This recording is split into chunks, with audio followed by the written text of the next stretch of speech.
And we are live. What's going on, fellas?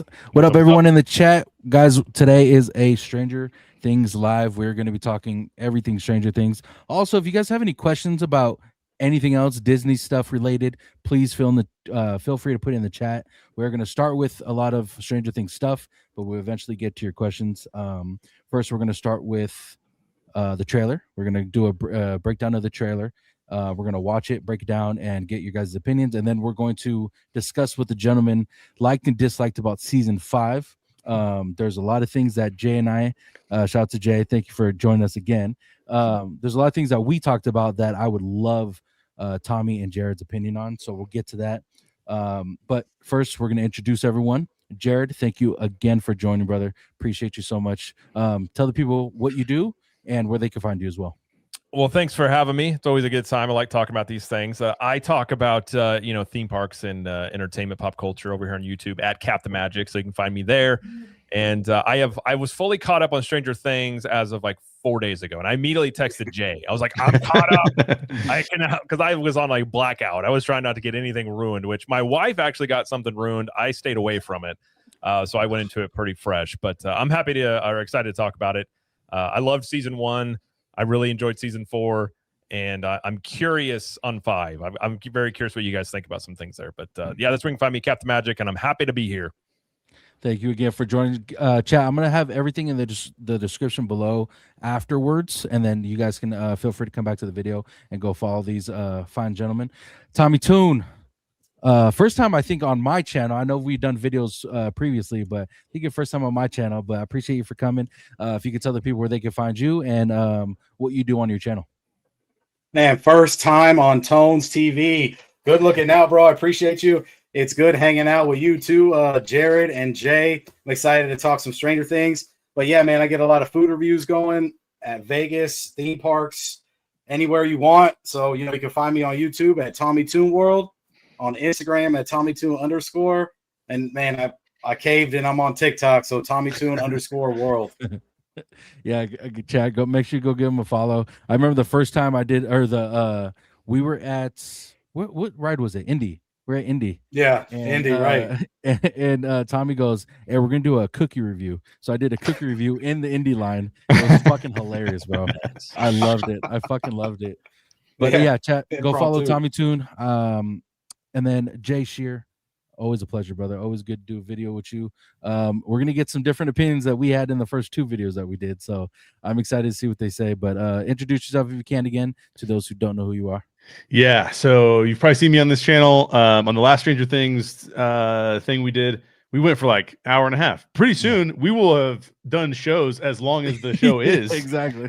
Which is awesome. So thanks for having me on, Tones. You can find me over at How Stories Work with Jay Shear, where I'm just breaking down movies and trying to understand how to film them better. You can also see my short film Disclosure poster here behind me on the wall. You can see that over at How Stories Work with Jay Shear. And I'll be honest, if you're feeling down and you need to pick me up, dude, go listen to Tommy Toon, man. This guy is a hype magician. Love it. Yes, Thanks, sir. man. Yes, sir. Yeah, guys, for those who don't know me, I'm Tones. I do a bunch of movie and TV show reviews. We do a lot of stuff on TikTok. For those who don't follow me on TikTok, go to Tones_TV. We have a lot of lives there, huge discussions after episodes of shows. We're gonna watch the new Fallout that just dropped about an hour ago. We're gonna watch that tonight and do a review on that tomorrow. So go to Tones_TV. Everything comes out there first, and then we do long form videos here on YouTube. So don't forget to the subscribe button on all of our channels that are broadcasting out right now. But first, gentlemen, we're gonna start in at the trailer, season 5, volume 2 trailer. One thing that we did for this or for trailer reviews is we score them, but I feel like scoring these on a live show. You guys can, but I personally don't like doing it. For some reason, I don't like scoring anymore because I feel like an 8 for someone else could mean it's freaking like trash, but I think an 8 is amazing. You know what I'm saying? So I stopped rating things, but you guys can feel free to rate the Stranger Things trailer. But we're gonna watch that first. We're gonna get your guys' opinion, and then we'll go from there. Okay? Sounds good. Let's do it.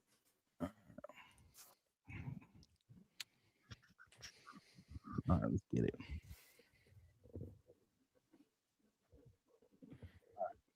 Here we go. We failed. We never stood a chance. This is not over. Not by a long shot.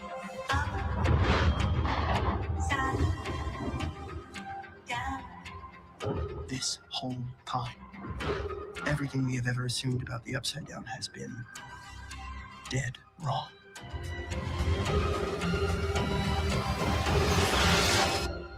Mother of God.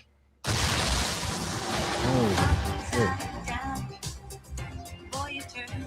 Help me find him. Kill him.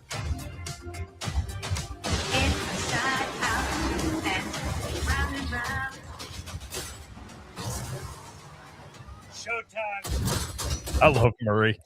Kind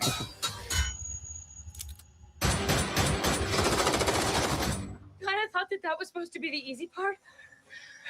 It was.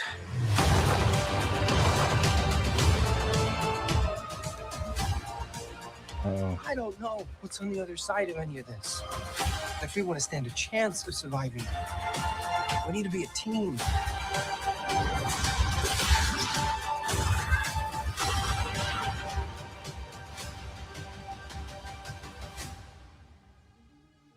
It is time dude, holy shit. for new world. You die, I die. Oh, better not. You die, I die. Better not.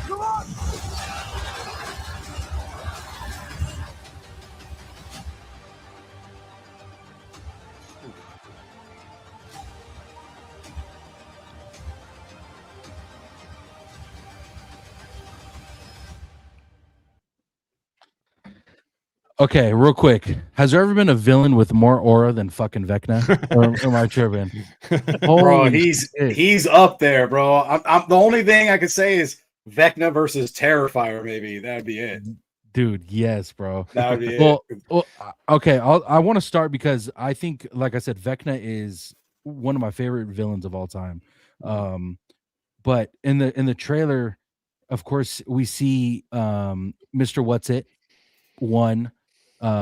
We see Henry Creel and we see Vecna. Of course, they're all one person, but in the trailer, we see him shape shifting, which I thought was very interesting because in previous theories that I had, that I thought Henry Creel was kind of stuck in his own mind, and Vecna was like its own entity and his own person taking over like his physical body. But in that trailer, that kind of just throws my theory out the window because he's shape shifting into all these characters that we see on the stairs, which I believe is at the Wheeler house where he It was is, walking but I down. think isn't that in his mind realm though? Yeah. That was It kind of what looks I was like thinking. it's in his mind. Yeah, that's what I was thinking Right. too. So maybe he's changing in front of Holly Wheeler into his, final form, right? Because Right, it's her yeah. mind. You know how like Freddy Krueger does or whatever. Yeah. Yes, I don't know. Like that, I think that's the one thing that I took out of that trailer. Obviously, we're seeing Will kind of tap into the hive mind again within that trailer. Then we see Holly and Max running from which we believe is Vecna. But that was a awesome trailer, which told us a lot of what we're going to see in the next volume. But we'll start with you, Jared. What was your opinion on the trailer? It seems like it picks up because we'll get into it. I think season 5 so far has been kind of slow till the 4th episode. I told Jay this. I'm not predicting, but I'm not gonna be surprised if there's time travel. It might be. Lost kind of did it in a unique way where it was like, did you ever guys watch Lost? Yeah. So I have Desmond not, no. was not the specifics there, but it was like the island was time traveling and Desmond was involved with it. I kind of feel like you've got elements of that. There's little Easter eggs there that they've had in season 5. Obviously, they're alluding to the Upside Down being completely different than what we've known. So I'm very curious about that, like whatever that ball of energy is. Yeah, I'm intrigued. Like I said, season 5 so far, I've been kind of like, it's not as good as 4 so far, but it seems like they're really going to build this up in the last few episodes. So it did its job to like, I'm intrigued. I'm in. I'm curious what they're going to do, but I wouldn't say it's like the best trailer I've ever seen or anything like that. But for a show I'm already into, I thought it was pretty solid. Yeah, I think the trailer was good for me just because we kind of guessed on what was going to happen next as far as what they're going to be telling us. And of course, there's only 4 episodes left, but they kind of gave us a lot of what we're going to see in the trailer, which is awesome. We get to see them in the Upside Down. We get to see whatever that fucking energy orb is, and then we see, you know, Will, like I said, tapping in back into the hive mind. So I'm excited to see what they do there, and they told us what pretty much what they're setting up for, and I love that part. What about you, Tommy? I love the trailer, man. It gets you pumped. It gets you ready to go, definitely, Yeah. for the show. So, you know, if I'm going to start kind of like how Jared started. So when season 5 was going to start, I could have swore we were going to get Upside Down and the real world merged together, and it was going to be some like apocalypse war, and like 11 was going to, you know, have like a mask on and doing crazy stuff, and like there's demigorgons and the demi-dogs attacking real people and everything. That's how 4 kind of ended, right? Yeah. Like it was like this big, you know, crack, and everybody was coming through. But, you know, then going to what Jared was saying about time travel, you know, like Upside Down, supposedly it stopped. The time frame stopped the day that Will got put like underneath or kidnapped, right? So that could still be time travel because in there the time stopped, right? But then, like, you know, all those rumors online about like Dimension X and stuff, I just don't know what's legit. But let's, you know, bring it back to the trailer. Man, Steve and Dustin have different clothes on, so they get out for sure. There's no TV show ever that's dropped a trailer that teased to death that like that's actually they died, right? So like, I mean, I think 8's gonna die. I think she'll sacrifice herself, right? I think 8 will go. We really don't care about 8. I mean, we do, but that was that episode, right? That episode was that one that none of the fans really cared for. They're kind of trying to bring it back. I'm gonna let Jay go in a second, but I have a lot to say. So I have a lot of stuff that I think, like theory wise, that could happen multiple different ways. But then, like, to be honest, there's ways that I don't want it to go like at all. Yeah. You know what I mean? Yeah, I agree. What about you, Jay? I thought the trailer was fantastic for one primary reason, and that is I didn't want anything to lead me down a path of knowing what was going to happen. And this trailer does not do that, right? It like doesn't go there at all. So I like the trailer a lot for that reason. And dude, for whatever reason, they did this with season 4. The volume 1 trailer for season 4, the volume 1 trailer for season 5 are very mid trailers, dude. They're not even that great. But the volume 2 trailers in both cases, they bring in a banger song that they adjust to sound like it's, you know, the synth. They bring the synth into it to the song. I thought that was amazing. So they didn't tell me anything, which is great. They just told me the one thing that they told me that I didn't get from volume 1 and I didn't like in volume 1 was that when volume 1 ended, I thought, dude, it's going to be easy now. They've got 8, they've got 11, and they've got Will. Like, they're good to go, man. Like, this is, but the first thing you hear is like, oh, we're in dire straits, right? Like, we're in big trouble. And I think that I think volume 2 is going to be The Empire Strikes Back. I think at the end of volume 2, things are going to keep getting worse and worse and worse, and then we're going to have to wait for New Year's Eve till the 3rd volume comes out, and then they turn it around. So they finally catch their break. Yeah, exactly. So that's that for me. That's what I actually think there will be a big death on the last episode before the final one. That's kind of my guess. I think there'll be some. I think Robin. I don't think Robin's going to make it, which I can't say I'm upset about because she talks way too much. I would. Hopper's interesting. I could see them like either Hopper dying or staying. Like, there's some characters where it's like sometimes you have these obvious ones that you think like, oh, that person's not going to make it. There's none that like obviously stand out to me besides 8. Like, I don't think 8 is going to stick around, but I'm curious about 11. If there's going to be some, or like Will, I could see Will being plugged into the hive mind. That if they get rid of it, it gets rid of him. But that could also be too obvious too. See, I don't like talking about who's gonna die when I'm on TikTok, because for one, people just pass by quick and they're like, and I say, oh, I think Will's gonna die. Like they're just passing by and like, holy fuck, Will's gonna die. So I don't like doing that. But on here, yeah, I will talk about it right now because I think Lucas, Robin, and Mike, I don't think they're gonna die because of what we saw in the last episode of them almost dying because of the Demogorgons and then Will stopping them. Hopper almost died in season 3. And then the fake out, right? Yeah. And then we all thought he was dead. I don't think they would do that again to us. I don't think they're going to kill him again. Jonathan, there's a potential that he might die because of the whole ring situation. A lot of people are speculating the ring stuff. Now, to me, I don't think that ring's for Nancy because they're butting heads a little too much. I think he's holding that ring for Hopper, for Joyce. Oh, wow. That's great, dude. I'm liking that. Now, I don't know. That could be wrong, but I'm saying that I think he's doing that for a reason. Now, because of what we see in their relationship, they're kind of like butting heads. They're not telling. He didn't want to tell her where he was going to school at and all this stuff. Like the relationship's not strong for him to want to propose. So I don't think that ring is his. But if anything, Jonathan, maybe Mike. No, not Mike. Maybe Will. Because one thing that I do see happening is that I think Vecna, because he made Will with powers, or he gave Will the powers to tap into the hive mind and get those powers. Right. I think Vecna is going to overestimate what he did to Will. And he thought Will was weak-minded. He thought Will was this person that could be controlled, but he overestimated Will's, I guess, strength.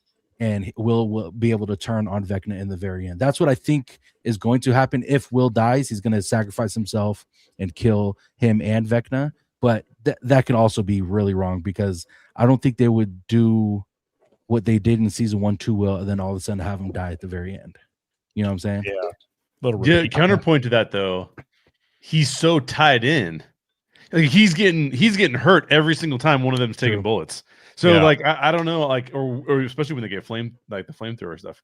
So I don't know. I kind of feel like Will's gonna have to die. But he's gonna have to, because one of the things that we wanted Will to do is like take agency for himself, because he's just the traumatized one the entire time, right? So like I feel like his arc is to take agency for himself, but I'm not sure they can do much. Like he can do much else after he takes agency for himself. Yeah, I'm not sure that there's much left to do. Whereas like some of the other characters, it feels like they have futures. You know what I mean? So I don't know. I think Will. Well, also as much as Joyce was babying him, and he kept saying like, you know, she's still worried about him. Like that could be his way of like, this is my decision. I'm doing this, and yeah, exactly. I could see that exactly. But yeah, there's a lot of potential on. Or I should say, there's not a lot of. There's a lot of theories on who could die, but it has to make sense too. And the Duffer Brothers have came out and said it's not going to be this depressing ass ending where just everyone dies. And he's like, this isn't Game of Thrones. Like he specifically said, this is not Game of Thrones. It's not going to end like Game of Thrones. It's going to be sad. It's going to be emotional, but we're not ending it. And then fucking Daenerys is dead. You know, it's not going to be like that. So that's a good sign as far as it not being one of those endings where it's a death that ruined everything or didn't make sense. So I'm glad, I hope it doesn't end like that. But yeah, that's the trailer, boys. What do you guys anticipate to happen next within the next volume 2? Don't go to the finale yet. What do you think is gonna happen in volume 2?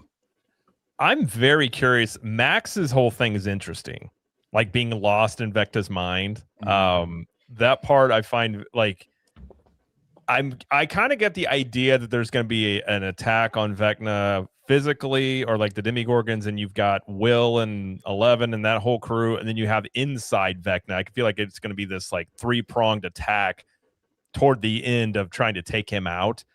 So I'm wondering if her and Holly end up getting out, or they just stay in the rest of the season. I'm kind of curious about that. And like if there's other kids that get brought into there, do they recruit them? So that part I find intriguing, and it's kind of interesting. And like, why is Vecna or Henry so scared of that cave? Like that's like when that happened, I was like, that's interesting. So like obviously something happened in there. I'm assuming when he was a child. Yeah. But yeah, I don't know. It's like I said, I'm getting time travel vibes. I'm getting Harry Potter vibes as well. Will reminds me a ton of Voldemort and Harry in terms I of like like it. he's getting his power from him. And in that one, Harry didn't die whenever Voldemort died. So you do have that potential of from storytelling where he may not die. I could see it either way there. But that's the first thing I thought. I said to my wife, I'm like, this is giving me like major Harry Potter vibes. And she's like, yeah, kind of. And then like the time traveling thing, like that. I love time travel if it's done right. So that could be cool. Because I could also see a scenario where, let's say something horrible happens, and then somehow you do, it's kind of like the Avengers style. You go back in time, maybe into the underground, whatever it is, like to try and fix something. I could see something like that maybe happening too.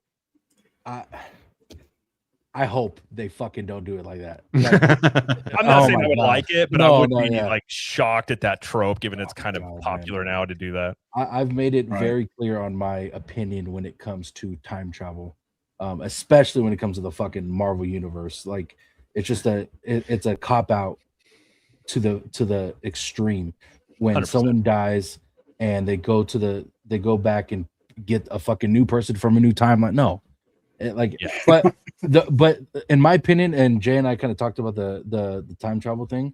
If they do it properly and it makes sense, where they don't have to go back in time to like change events, I'm all for it. I'm all for the time travel. But if they have to go back in time or go forward in time and somehow I don't think we've seen enough time travel yet for it to make sense for them to do that. You know what I'm saying?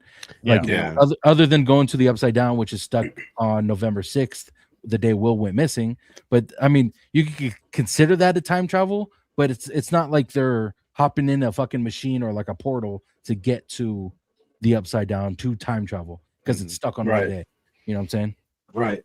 Man, that's a good point. And then, like, you know, for me, I like all this stuff with Henry Creel and stuff, but not as much. You know, I could care less about the Broadway play. I know a lot of people like the Broadway stuff, but they're going to have to finish that little mini story arc, right? For this one, I would say in these three, and that Mr. What's It, all that story arc's going to have to end before the New Year's one. So I assume they're all going to get out of the mind. And then I just wonder what Holly Wheeler's significance is. They're not going to kill off her, but she's going to have some form of power against somebody. So I have a question for you guys. I'm going to get off the rant first and then let you guys answer. But do you guys want Vecna to end on this episode, the third episode, and then go into the finale? Or do you want Vecna to be the overarching and then he's in the finale? Like, because for me, it's like I see all these theories online. I had my own theories. One of my theories was that, you know, Mike's going to have to pick either Will or 11, but now Will saved Mike, so that was kind of like a rendition of what I was thinking. I still think Will's going to have to go or 11. I think we keep forgetting about that wall. They're going to have to get over that wall or get through that wall, and then you just don't know how and then who's going to come back. But we did see people that, I mean, you see them in different clothing in the trailer, so they get out. So Vecna, did they kill Vecna, and is there something else? See, I keep wondering if Vecna is not the big bad. Like if that ball of energy, there's some other entity. Like that would be interesting if you wrap it up. Because I could see that kind of like you guys ever watch 24? They used to do that where like mid-season, Jack Bauer solves it. You're like, oh, we got the guy, and you're like, well, you got 12 episodes left. There's something else. Yeah. There's a bigger guy you got to go after. So I keep wondering if that's kind of the way they're going to go, or if they do the time travel thing. It makes it interesting if they figure out if they do time travel, you go to Henry when he was a child, and maybe try and prevent all this. You know what I mean? Like they're saying if they go time travel, which I agree with. I don't like time travel like that. I don't want this being about Henry. I could care less about this guy, Henry Creel. I don't want this being about him. You know what I mean? I want this being about the core 4 or 11 or that whole group as a whole, like saving Hawkins. That's the tough thing, bro. It's like I could care less about Henry Creel. I love Vecna, right? The Mr. What's It thing is really cool, but the Henry Creel part that he's like, you know, supposedly like the first kid or this and that, we're gonna have to get all that storyline, I think, right? I mean, it's from the Broadway play. Yeah, I mean, like, I don't know if I care though. How are you going to make me care? And then if they nerf Vecna and there's a higher up, will that ruin your appreciation for him, Tones? I know Jay has a lot to say, and I'm gonna let you get to it real quick. But a lot of people always ask me if Vecna is like the Almighty, and the answer is no. Dustin explains to us that the Mind Flayer in episode, I think it was episode 8 of season 4, he explains that Vecna is just a 5-star general to the Mind Flayer. The Mind Flayer is the Almighty. He is the powerful. He is controlling. I don't know if he's controlling Vecna, but he is more powerful than Vecna. Vecna, when he got into Dimension X, I believe it was in the last episode of season, or was it the last episode? Anyway, they show when 11 sends Henry Krill to Dimension X, we see him form the Mind Flayer. We see him form this big ass cloud. Yeah. Okay. And well, at least it looked like he formed. I don't know for sure if he formed him, but it looked like he formed the Mind Flayer to what it looks like now. But and then Dustin, when he's talking to Lucas and Erica, talking about why they're opening up portals, he explains to us that the Mind Flayer is, or Vecna is just a 5-star general. That's the word he uses for the Mind Flayer. So that we do know for sure. But Jay, I know you have a lot to say. I have a few things to say. So here's my guess on the time travel aspect of it, because they covered this too, where they'll talk about the wormhole, right? And the wormhole connects dimensions. And what I'm thinking is that when Will was taken, Will created the Upside Down as sort of like this is my guess, as like a safe space for himself. That's why it's like it was built when he was taken. And what I think that they're doing in the Upside Down, or what Vecna's doing in the Upside Down, he's trying to build like the parameters for a wormhole to connect to Dimension X, so that he's using the Upside Down as a connective tissue piece to draw Dimension X and the real world together. So that's a little bit time travel-y in some regards. The other area where I think that they've definitely foreshadowed like time travel, because they talked specifically about Back to the Future, and we've already seen 1955, which is, I don't remember what year it was, but that's when Joyce is running the play, right? Yeah. So there's going to be something to do with Holly, and in my opinion, there's going to be something to do with Holly and Max going back through his memories and messing with them somehow, some way to kind of mess with them in the future. The only thing I can say is that I don't want them to turn Vecna into like a tortured villain where he's like, oh, we have all the sympathy for him. Yeah. What I think might be kind of cool though is if Vecna has a different intent than the Mind Flayer. So it could be what could be the case is that Vecna is actually trying. So, like, for example, one of the things I think Vecna is trying to do by gathering 12 kids is replicate the lab, right? The Hawkins lab. Yep. And so if he's trying to replicate the Hawkins lab and get enough power to create the wormhole to then be able to connect the dimensions, then I think it could be interesting if he wants to manipulate the Mind Flayer, but the Mind Flayer wants to manipulate him, and they're actually at odds with one another. And that's one of the ways they can defeat both of them, is because they're paying attention to each other without paying attention to everybody else. But yeah, I mean, we don't know any of these things, right? Like, we do know that they see the gate, and the gate has a lot of activity in it. It's sort of like it's an orb of a gate, so it feels like the Mind Flayer is right on the other side of that thing, is what it feels like. Yeah. So obviously that's going to be unleashed at some point in time, it feels like. So, but man, yeah, I mean, one of the things in the trailer, because I did shout out to my buddy Michael Young. He has That Nerd Soul is his channel, and Solar Gray. We talked about it the other day. We talked for an hour about this 2-minute trailer, and there are things that we see in the trailer that are pretty compelling. Like, why are the demo dogs attacking the hospital? Probably because Max is up to something in Vecna's mind, and he doesn't like that, and he's like, take her out. I was thinking the same thing. Yeah. Fucking love it. Yeah. So, like, I think some of that kind of stuff is super cool, and I can't wait to see how they pull it off. But yeah. By the way, I'm not going to predict this. I'm not going to be shocked if Vecna ends up helping them defeat the Mind Flayer. Yeah. That's what I was thinking too, like in the long run. Yeah.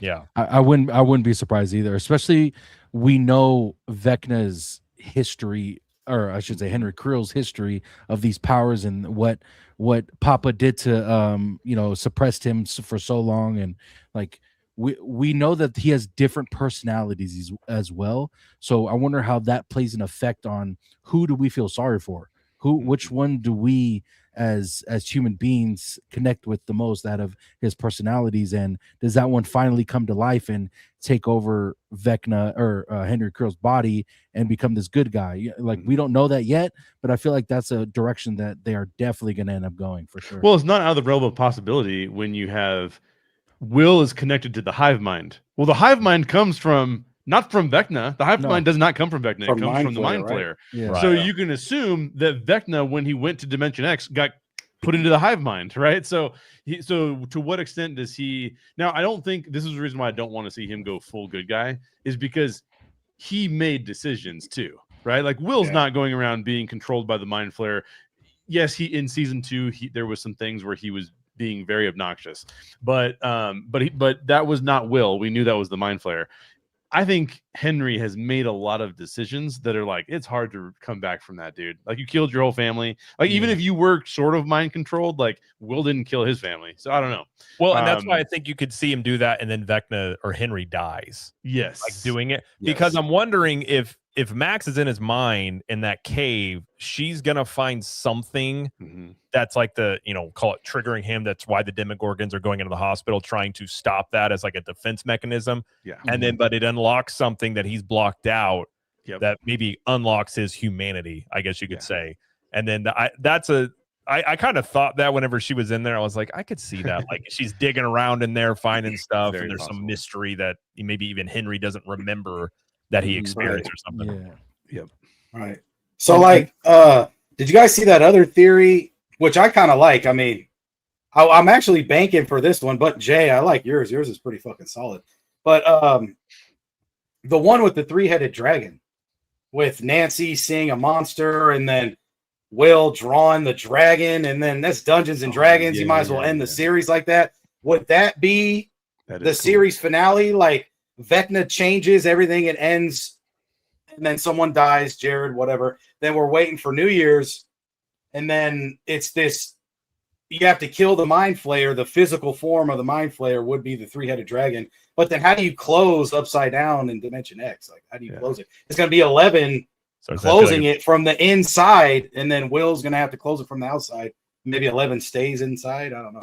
I will say, I like that a lot, but I hope that if they're gonna have another big villain that we haven't seen yet, even if it's just a manifestation of the Mind Flayer in a different way, they better introduce that pretty quickly into Volume 2.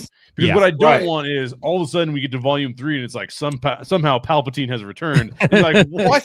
Why didn't you do something? The final episode's gonna be like 2 hours or something. It's like a whole movie, so you would have time potentially. If they did episode 7 is speculated. They didn't really announce it, but it's speculated it'd be an hour and 57 minutes, and then the finale is going to be 2 hours and like 2 minutes. That's crazy. And what do you want on the big screen? Netflix was like, oh, let's put a 3-headed dragon on the big screen. And you know what I mean? And I will be there. I will definitely be there. Yeah. But did you buy your tickets already, Tones, for Christmas? Okay, nice. So I was on live. One of my supporters was like, "Hey, I just bought my tickets," and I was like, "No, it doesn't come out till tomorrow morning." And she was like, "No, I just bought." Like, she sent me like confirmation, everything. I was like, "Holy shit!" So I fucking ran to the website, and we were able to snag, because there's 6 of us going. We were able to snag 6 tickets back, like right next to each other, and it was like the last 8 tickets left or something like that. Nice. But they ended up adding more, which was cool. They ended up adding more times and more showings, because at first it was just the one on New Year's Eve, which was 5:00, and then not playing anymore for the rest of the day. And then New Year's Day, they were going to play only 5 showings. But then tickets went fucking crazy. Even like the previous day that it was supposed to even be released, they're like, no, we have to add more. Obviously, they want to see it. This is like the closest to like Game of Thrones water cooler type show that we've seen. Yes, because it makes you wonder, like, there'll probably be another one, but it's like the way they've kind of done this release. Like, I've often argued, I see Netflix getting away from the whole binge stuff, like just all at once, for this very reason. Because even doing these sections like this, you do build up a ton of anticipation, and doing stuff like this, like, you can't do like you could do a live stream, but it's like if all these episodes are already out, it's like, well, they're out. There's no speculating. Whereas I feel like stuff like this, it helps the I guess you could say the fan base like get into that stuff and kind of builds a little bit more anticipation for things. So that part and as people who talk about this stuff, I hate the binge stuff because then then it's kind of like if like Tones invites me on a video and we're gonna do one episode, but people have already binged the whole thing. It's like that's stupid. They don't want to listen to that. They want to listen to the whole thing. So then you got to binge the whole thing, and then you got to do so it doesn't make sense from like an advertising perspective because you want people talking about your show. So why not just release them every week and let the water cooler talk do what the water cooler talk does? You know what I mean? So Well, the perfect example is this show. The first week it came out, it broke records. Second week it came out, it was so heavily watched the first week that week 2 went from like 60 million to 20 million. And now the Diddy fucking documentary is number one on Netflix. So by the way, that thing is very interesting. If you haven't watched the Diddy one, it is. I haven't seen it yet. I watched it just because Jared. Dude, the fact that 50 is behind this whole thing is the greatest troll job ever. It almost makes look like 50 Cent's like infatuated with him though, bro. The way that they got some shit in there, I'm like, damn, 50 Cent really dove in. 50's had a problem with Diddy for like Forever, 20 right? years. Because he said something. He wanted to take 50 shopping, and he was like, shopping. Right. And he's just, ever since then, he's like, even Eminem has alluded to Diddy being responsible for like Tupac and Biggie's death, and they definitely even watched it. They don't go all the way and say it was Diddy, but at the very least, you get the situation like he set up a situation in which that was a likely outcome. I guess at the very least, you could say in defense of him, it's like, well, he put the chess pieces in place, knowing that this could be an outcome that could happen. Absolutely. Real quick before we continue, Nessie and Dahlia, thank you guys so much. I appreciate you ladies becoming my first 2 members on YouTube. I appreciate it so freaking much. You ladies are amazing. But yeah, first 2, I think it's my first 2 subscribers on YouTube. But thank you, ladies. I appreciate you. Okay. Jay and I have gone through videos, or a couple videos, like I said, talking about what we thought about season 5 so far. We'll start with Jared. Give us your likes and dislikes about season 5, and I want to get some rebuttal questions within that as well. I like so this far. I really like I said, I liked season 4 a lot. I still think season 1 might be the best season of television ever. So they got pretty high bars to get to. So far, I don't think 5 is as good as 4. There's interesting parts about it. Like once you have like that wall, you got a whole bunch of very interesting things about the military having a base in the underground. I do think is interesting.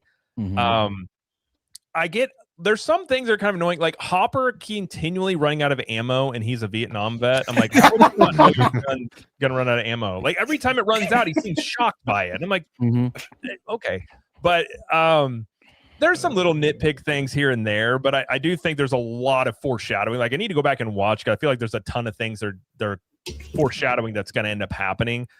Like I was telling you before, I wasn't totally shocked about Will, because I kind of figured once the hive mind thing was there. I've kind of had this prediction for, I was watching this on a road trip to Missouri and back over Thanksgiving, got season 2 through 4 caught up. And I was like, I'm not going to be shocked if Will ends up having some sort of powers, because he's constantly tapped in to the whole thing. So that wasn't a huge shock. But the reveal, I mean, they definitely set that up to where it was like everyone's going to die. And you're like, okay, something's going to happen here. Yeah. Some of this stuff like Steve and Dustin fighting is kind of annoying, like constantly bickering. I'm just like, okay. And then Robin continually just talking like nonstop forever. I'm just like, oh, okay. But I think Lucas, that actor, he's gotten so much better since season 1. And I really like his character. And I think the Max thing is very, very interesting. I hope they pick it up really quickly, because it was really slow to start on season 5. But it definitely picked up toward the end there. So I'm also, I feel like there's going to be something with that whole thing that they use against Eleven to kind of suppress her powers. That is, I'm wondering if the military has figured out something about Vecna, maybe that they could use him on. But so far, I would say I like this as like I like 1 and 4. This would probably be like I didn't really care for season 2 and 3 that much, so I would say this is probably like as where it sits now, like in 3rd place for me, without seeing the rest of it. But obviously, it's a half a season. But it's interesting. I definitely feel like it's one of those things that's setting up something. So there's things that you feel like should have been there, but I also thought it was kind of silly. They had metal plates set up over the crack. Just like yeah, yeah. These things are insane that come out of this thing. That's not going to work. But it does seem like something the government would do, though. It is right. It is. Like down here, but yeah. And like, why did it take them so long to have the flamethrower? Like, they know this stuff is like susceptible to flames. Yeah. Like, why would you not have like all these guys have flamethrowers? Yeah. Like, but I mean, it's nitpicky stuff. But overall, it is interesting. And no, they all need wine bottles, dude. Wine bottles can take it's a like- Demogorgon out. Okay, that was annoying, Holly. Now, the only thing I'm wondering, so one of the Demogorgons backs off of Joyce and doesn't go full throttle against Mike's parents. I feel like there's something maybe to that, because if not, that seems like a very weird thing to do with these things that just taking out soldiers, like a whole platoon, and yet a mom with a wine bottle can kind of fend it off, and the other people are kind of hurt. Well, so the Demogorgon was just trying to kidnap the kid Holly. They weren't directed to kill. I think at the army thing, they were directed to do that. Right? So Jared, this kind of brings up the question you had asked before we started was did Will control the Demogorgon not to attack his mom or attack Joyce? So to me, it all connects. Now the question before I answer it, or before I give my opinion, is why did the Demogorgon back off of Joyce and not attack her once, but was able to go to the Wheeler house, take Holly, swipes Ted, swipes Karen, but Will wasn't able to control them. Wasn't able to control the Demogorgon then. Why?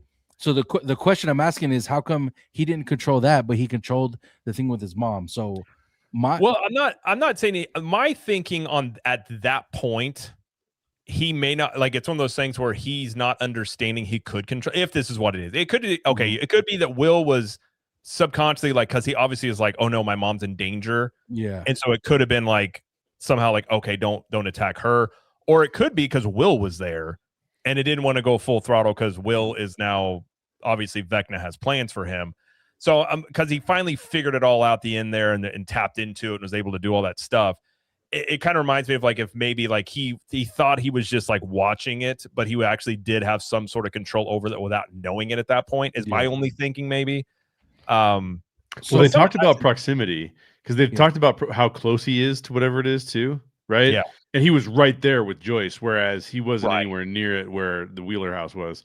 But the problem with that is when he decided to use his powers at the end of episode 4, a bunch of those people weren't near. I mean, Robin wasn't near him. Robin was right? far away. She was far away. So that does need to be worked out a little in terms of like to me that scene was only shown to show that in a couple scenes Will's going to be able to or in another episode Will's going to be able to control him. That's what it felt like it was showing that Will can see through their eyes, and he can basically be able to control through the mind, the hive mind. So that's what it was. I feel like it was only established for that reason. Like, I don't think Joyce is going to die or anything, you know.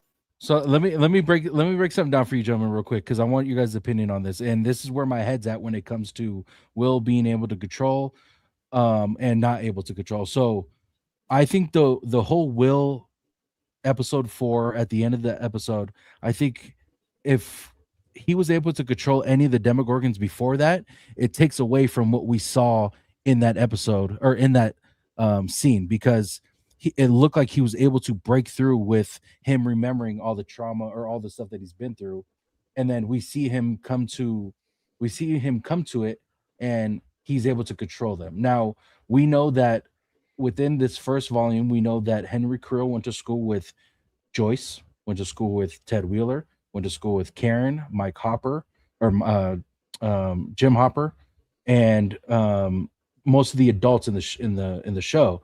Now, is this Vecna saying that don't fuck with Joyce, don't hit Joyce? Is like, is he telling the Demogorgons not to touch Joyce because she was once a friend with Henry Creel? That could be.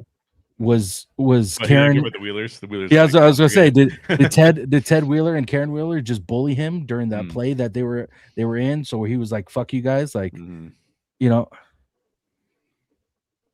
Wait, who's Like why is Will why was Will the first person to get taken though? You know what I mean? Like why so does Well, hold Henry on. Creel have a grudge on Are you guys him? typing? Are you guys typing in here real quick? I put a comment in, but it was showing my comment than you. I don't know why it was showing both. Oh, yeah. okay. I This was is like, both of you guys. did someone fucking hack me? Yeah. Oh go no, ahead. sorry. I noticed when I put it in, it also put you, and I was like, I didn't know why Tones was saying it too. Yeah, It scared the fuck out of me. All right, go ahead. I'm sorry, Tommy. Tones, I was wondering what was going on. Tones looked like you would do the upside down for a second. Yeah, I was like, You're right. Good episode for that. No, I don't even remember what I was saying, but I'm just saying, like, how are they gonna connect this Broadway play to this thing? I mean, well, it's see, gonna be Henry Creel, and like Steve's dad was in that too, right? So Yeah. is Steve gonna die then? Because Steve's dad's part of this thing too. Like, what is it?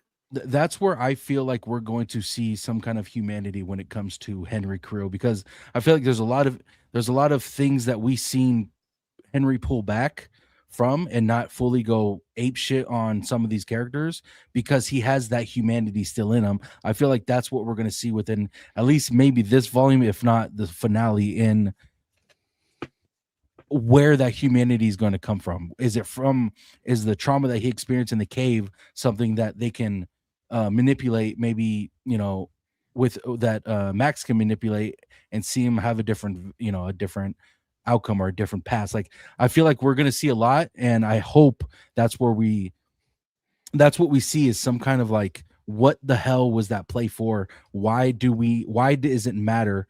Why is it going to control what Henry Creel or Vecna does? So I feel like we have a lot to see. Maybe the play is only for that side story of Mr. What's It and then Henry Creel in his mind.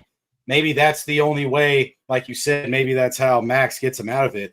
But like in the trailer, I'm going to shift a little bit. We see the radio station kind of pulsating, right? The electric stuff.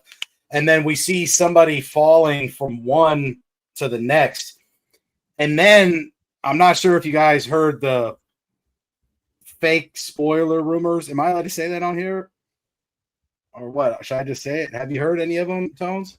Like, no. The one where they have to make a hole through that wall, even though it keeps closing up, and then they electric shock it, and that's why that episode is called Shock Jock, because Steve's the jock, and they're using the radio station inside of Upside Down to shock the wall to open it before it closes. Then 11 and 8 will go through the hole. But in the trailer, it looks like it's the four guys, Jonathan, Dustin, and then two other guys standing in front of the Hawkins lab in Upside Down, right? Or am I tripping? So you never know. I mean, I just don't know what it's going to be. Like what? Right. I do feel like the actual Hawkins lab is going to play something, like they're going to have to end up going back in there for something. Yeah. And like maybe and then the Upside Down, they also go in it. I do think I think there's gonna be a lot of duality in that way, like in the Upside Down and the regular. And then Eddie, can Eddie be the vampire god from Dungeons and Dragons, the game? Because the bats, the bats are what? Yeah, bro, Tommy, I'm right with you, bro. I'm right with you, bro. I wanted that to happen so fucking bad. I think if Eddie came back as a vampire and he's the one who took out, I think Eddie could have just stood there and did nothing, and I still would have loved it just because I love this character. But I would have loved that storyline. But I think at this point, if we didn't see him within the first 4 episodes, it would just be kind of dumb because they would need. Well, no, in the Camazotz one, he would only be in the mind, only trying to help them get out. That would be the only time you see him. Oh, okay. That would be interesting. That would be interesting. Who knows, though? Yeah, because if he physically came out and they were able to touch, I think that would be dumb if they. But he's like in that area, so he's not fully dead, and he's helping Holly and what's her name get out. I don't know. I mean, who knows? So, do you think that Max will end up having powers? No, I think because we never seen I think the whole thing with Will being hooked up to whatever that was in the first 5 minutes of the first episode when he was taken in the season 1. Yeah, I think right. that was very important of why he now has powers, because Right. he has the whatever the fuck is in him now. What was that? What was the animal's name that they named him after he Dart. threw him up? Yeah, like I feel like that needed to be in him for, and we didn't see that with Max. But I could be wrong. They haven't really explained how Will has his powers or able to tap into the hive mind. So I could be completely wrong, but I feel like that would be that. Like, why would they show us that if it wasn't some kind of like, I guess, ritual of getting the powers? You know. So is the Right, assumption too, like Holly would have powers like the kids that are Correct. taken at this point? They would too. But or was it at certain, because I'm wondering if Will's is you get to a certain age. Or like what was it? Obviously, you know, they implied like he was finally like himself, and then that's when his powers were realized. But I'm wondering if it's also you get to a certain age and these things kind of manifest. I am kind of curious about that. Well, I feel like Holly's like maybe the last key then for Vecna for Jay's theory. Maybe he needs that last one to make the wormhole complete, and maybe it's her. Yeah. Well, so the thing with I think the when it came to the cheerleader, when it came to what was the dude's name that was with Nancy J? Fred. When it came to Max, them three were the chosen ones to get, you know, taken by Vecna, and they snapped, you know. But I think they were vulnerable because if you guys remember, them three went to the therapist at the school. Right. They had everyone's name written down, and them three were. So I think there had to been some kind of, you know, depression or vulnerability of why those three were taken, because if you remember, they gave flashbacks of what happened and what scarred them. So I'm assuming that happened to them three because of their trauma. But then to get the powers, they needed kids at a certain age, like they did with Will when he was young, and then the 12 kids that were taken, like Holly's age. So I feel like, you know what I'm saying? So I feel like that's a way of like telling us why there's a difference between, you know, Max and her age and the kids that we see in their age. I like You know it. what I'm saying? Okay. So then now that you're saying that, so when Max at the end of 4, when she's in that area and then all the people are kind of like dead in the wall, that's not the same as Vecna having the feeding the kids with the tube, right? Right. It can't be because otherwise you'd have Barb be alive and just like Will. Something had to happen with Will that was different, and something's happening to happen with these 12 kids that's different somehow. It's just a matter of what it is. I'm not sure. By the way, I told this to Jay. I do feel like season 1, like what they have the storyline now, they created this after season 1 because some things don't make sense. Like, why did they take Barb then and just kill her? Like, there's certain characters where certain things happen like early on, and now all these things have a purpose. But you're just like, well, okay, well, what? And I know Barb was like a fan favorite, but it's like there was just some weird stuff that I do feel like this storyline popped up after probably season 3. Yeah, it feels like they had a revamp about season 4 because it obviously came back pretty strong, and then that's where they kind of picked up this recent storyline because some of the early stuff just doesn't quite mesh, I guess, the same way.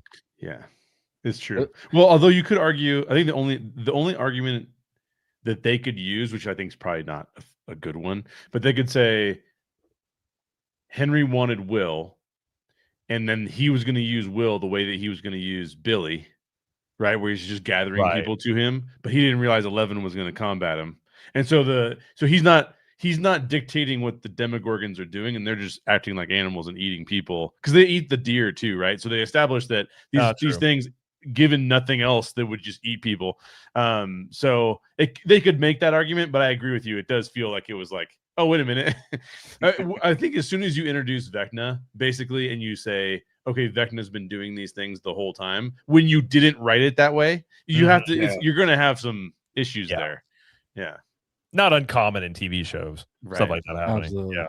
And I think going into, I mean, I don't know if you guys know this. I think Jay and I talked about this, but it was Stranger Things was supposed to be called something else, and they had Montauk, Yeah. and they were supposed to name it, or they were supposed to be completely different from D&D. Like, it wasn't even had nothing to do with D&D. The Montauk stuff's interesting too. If you know That anything about is. that, it's very that is. interesting. Yeah. It's weird. So man, yeah. so I feel like in season 1 they put out, I guess, what they can, and and then they kind of maybe had like one or two storylines where like, no, oops, we don't kind of need this anymore. You know what I'm saying? So that Yeah. could be another thing of what they did, because season 1 was, even though it was amazing, I feel like if we don't see that those questions wrap up in this season, most of that's going to be for nothing, but I feel like they'll do a good job in telling us what some of those answers are, because Duffer Brothers haven't fucked up yet. Like, there's been a lot of storyline that they've answered, and that a lot of TV shows would just be like, nah, we don't need to answer that, it's cool. Yeah. You know what I'm saying? I mean, like Lost. That's what I was telling him, because he hasn't seen it. I was like, oh, No. like I was trying to tell him like Lost didn't answer enough questions, and then everyone's pissed.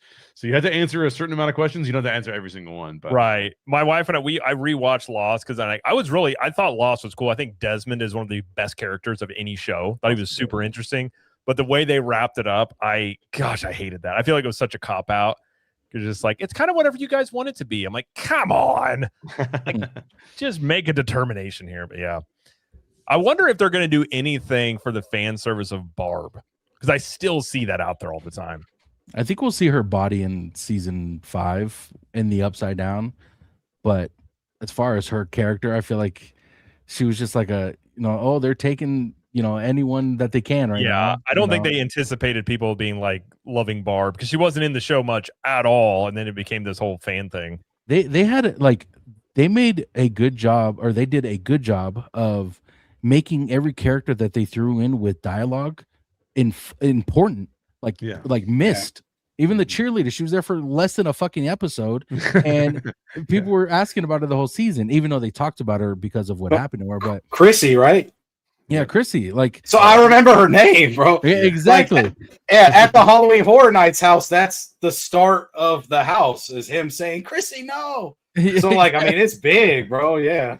So they do a good enough job to where these characters who barely have any dialogue make them important, and they did that with Eddie. I think Eddie was one of the best side characters, I guess you can say, of all time. You know what I'm saying? He had one of the most iconic scenes that we've ever seen in television, and he was playing a guitar. That's have you guys seen the clip of him playing guitar with Metallica? Yes, dude. Bro, that's so sick. I just saw it like a couple days ago too. Yeah, it's so sick. By the way, I think that is the best Metallica song ever. So when I was driving on the road, like, I was paying attention, but it was playing, and I was just like, oh my gosh, like that was a cool scene. I know it was late to the game, but man, it was that was awesome. So we're gonna answer questions, gentlemen. We'll start with Dahlia here. Is the Upside Down what what Will made when he was taken? So this is something I came up, or I've said it before. I should say I came up with it, but I think it was a defense mechanism for Will. I think, because I don't think he made the Upside Down. I just think he made what the Upside Down looks like as we see it now, because it wouldn't be stuck on the day that he went missing. It would be stuck on the day that it was created.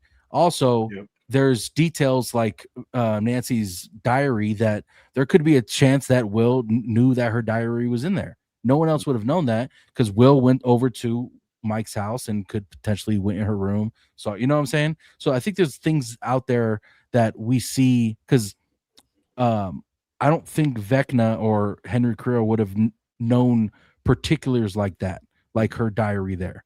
So, but yeah, we don't know what the Upside Down is and how it was created in the first place. So we could be completely wrong, but that's my theory, at least. I'm wondering if they're gonna, like, all the kids that have these psychic abilities or these powers.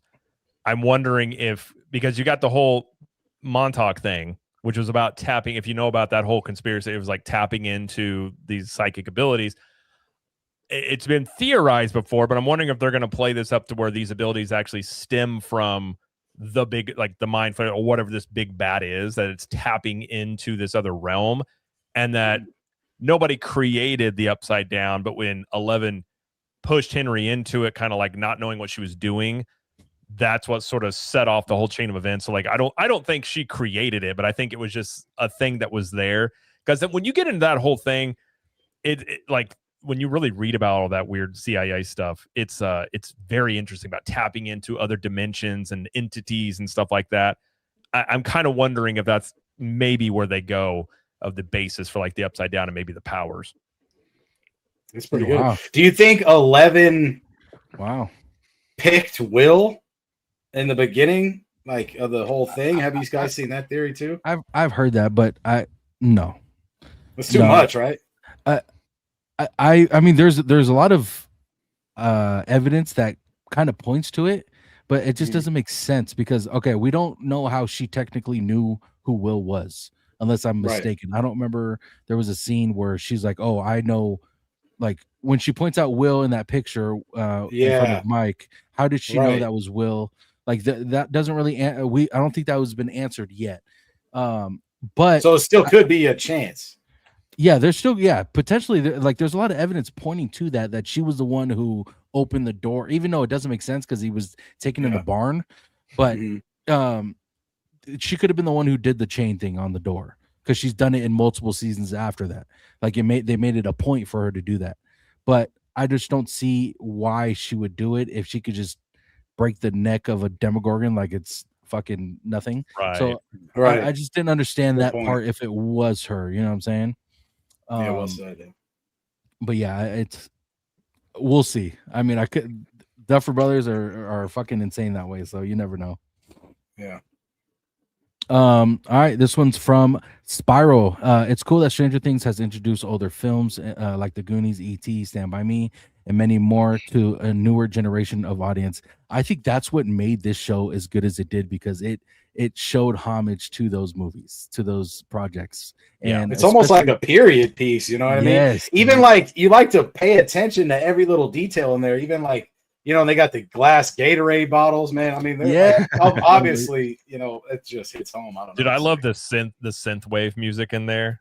I love in those scenes the way they do that. Because I know that's like an updated version of the 80s synth in a way, but I dig it. Yeah. Me too. What does Robin say in season 4 when the red light is on the she makes a Back to the Future reference. Yeah. Flux capacitor.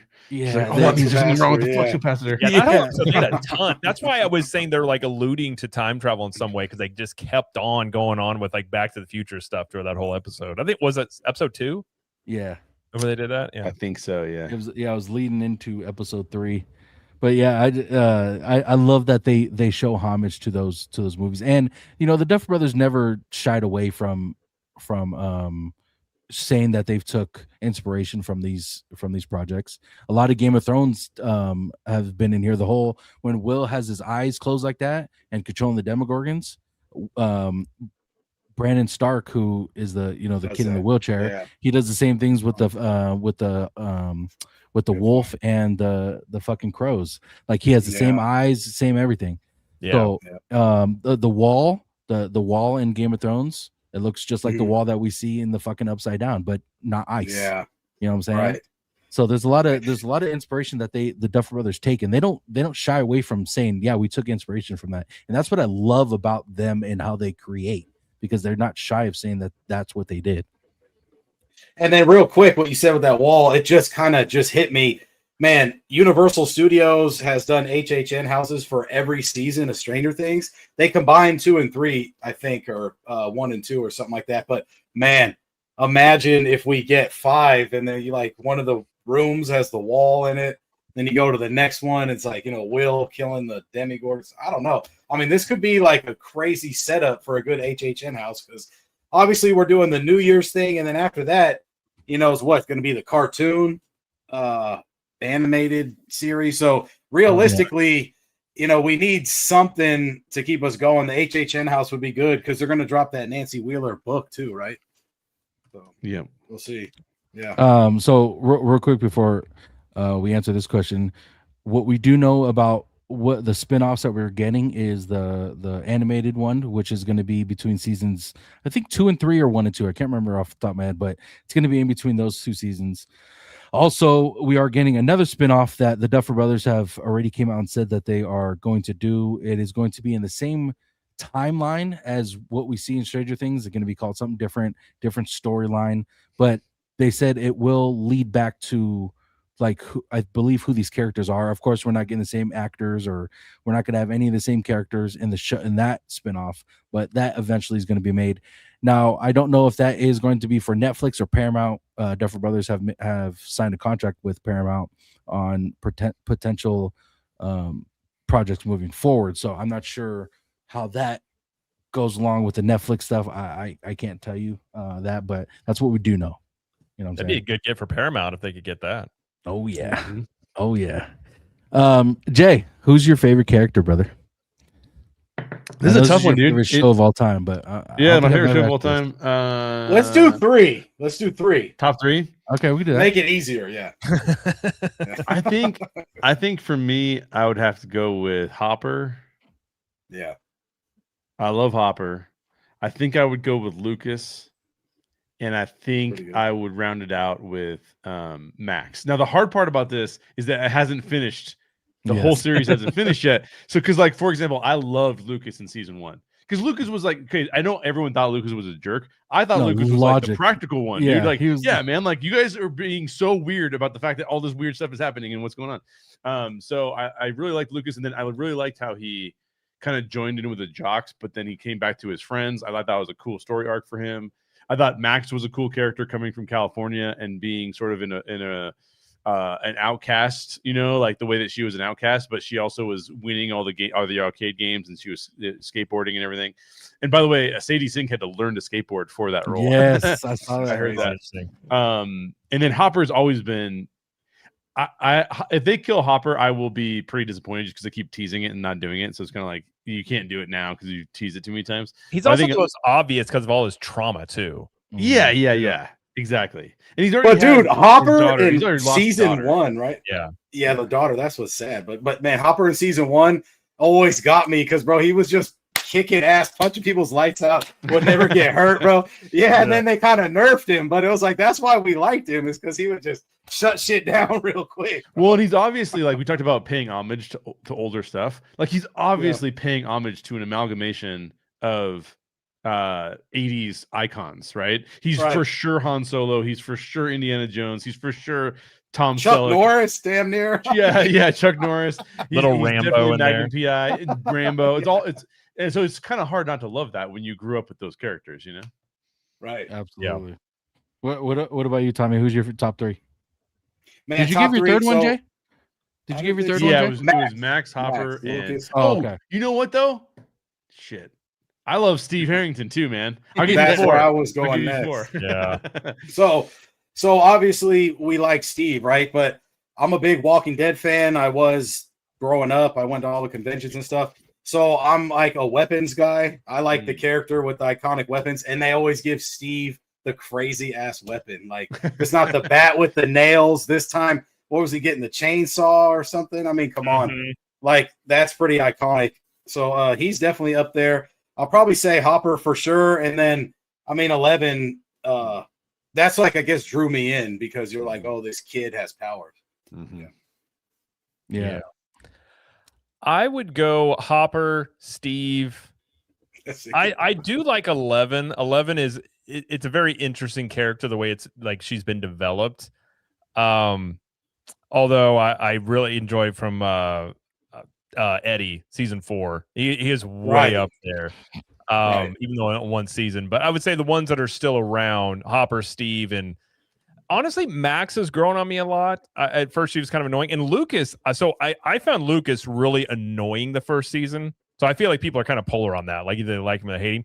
But as it's gone on, I actually like Lucas a lot because I actually Dustin's the inverse. I like Dustin, and now I find Dustin very annoying, like the entire Yeah. time. So it's Me like too. they've kind of swapped. Mike's kind of like he's fine, he's in there. But like this season, I would say it's like Lucas, Hopper, and Steve for sure. But I would throw in 11 in there too. Yeah, I mean 11 kind of hard not to throw her in there, or at least put her at 4.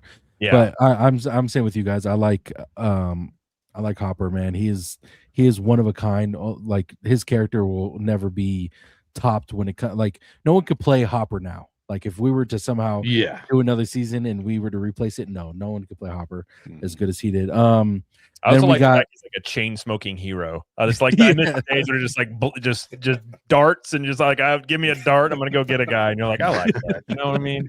We need more of that. Oh, shit. Yeah, we do. It's kind of I'm on the opposite of you, Jared, because I love Dustin's character, and I think everything he's going through right now, especially in the first 4 episodes, are valid. You know, True. True. You're not wrong about that. No. Yeah. And I think if they put him to where he was still this happy guy where, you know, he was doing things normally, I think that would kind of impact his character negatively because of what we saw in the ending of season at the end of season 4, where, you know, he's talking to the uncle of Eddie, and I think he will eventually go back to the way he was, but I think we're just not used to seeing him in that element of being fucking just this irritating, annoying kid when he was the smartest one out of the group, you know? I think what it for me was, it was Steve's comment about, and it kind of was like that. You guys ever watch How I Met Your Mother? It's like the glass shattering when you notice somebody that's doing something annoying. Yeah. Is Dustin never admits he's wrong. Yes. Ever.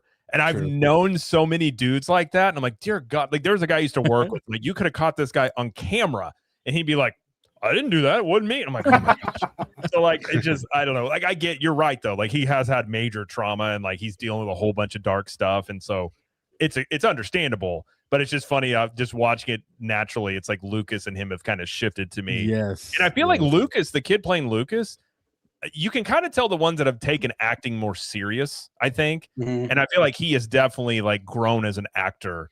And I watched them so quickly from season 1 to season 4 and going through 5 that I kind of, by the way, they all go from like kids to like 23-year-olds and like, Yeah, no. like what the heck? But yeah, you can kind of see there. And like Will, the actor there, I don't feel like he's quite, you know, like I don't think acting is his thing personally. I don't know. I just really, he hasn't compelled me. He's fine, but I just feel like there's moments with his character that I think if there was someone that's a little bit of better acting chops, could be played a little bit more up about what he's gone through. Just personal preference on that, but that's just no. I mean, I there. Don't get me wrong. He has a lot of cheesy parts where it's just like you could tell it's not great, but I think in his act or the first couple seasons, the way he acted was the best out of everyone on the show. When he was being possessed was fucking phenomenal acting. And I agree there. I was talking more 4 and 5. I feel like as he's gotten older, the acting just, yeah, I guess compared to like, I think like you said, Lucas and Dustin, those guys have like, and even Mike, you can kind of tell they took acting lessons or maybe taking it more serious, maybe, but that's just, you know. It's so 4 was really unique because it blew up because that song, Running Up the Hill, and then Eddie with that other song. So, you know, but it was cool because they put the background or the B characters in the forefront, and then Mike and Will and everything kind of got dialed back a little bit. They still had a storyline, but you know, they pushed people in the front. You know what I love about Stranger Things? They get the 80s or 90s actors, man. We never talked about Linda Hamilton joining, but she was kicking ass as the villain, bro. I know I don't remember her name or anything, but she's going to have a, you know, I like her. She always has a place. I think she's going to end up, I think the military is going to end up on their side. That's yeah, they're going to have to. I'm just. By the way, I think the one thing that's a challenge when you start talking about the characters and and the actors performing those things, I think one of the things that's really challenging is that I think it's easier to buy some characters based on how their character arc is directing them to act when you see how old they've become. Right. So it's a challenge because I think I would tell you that like Noah Schnapp is having to play younger than anybody else because of his trauma holding him back and stuff like that. And I'm like, I think it's a little bit harder. It's not Noah's fault. It's just that Noah's whatever he is, 20, and like he's supposed to be playing a 14-year-old. You know what I mean? Like that right there is like, whereas part of Lucas's character arc is he had to grow up.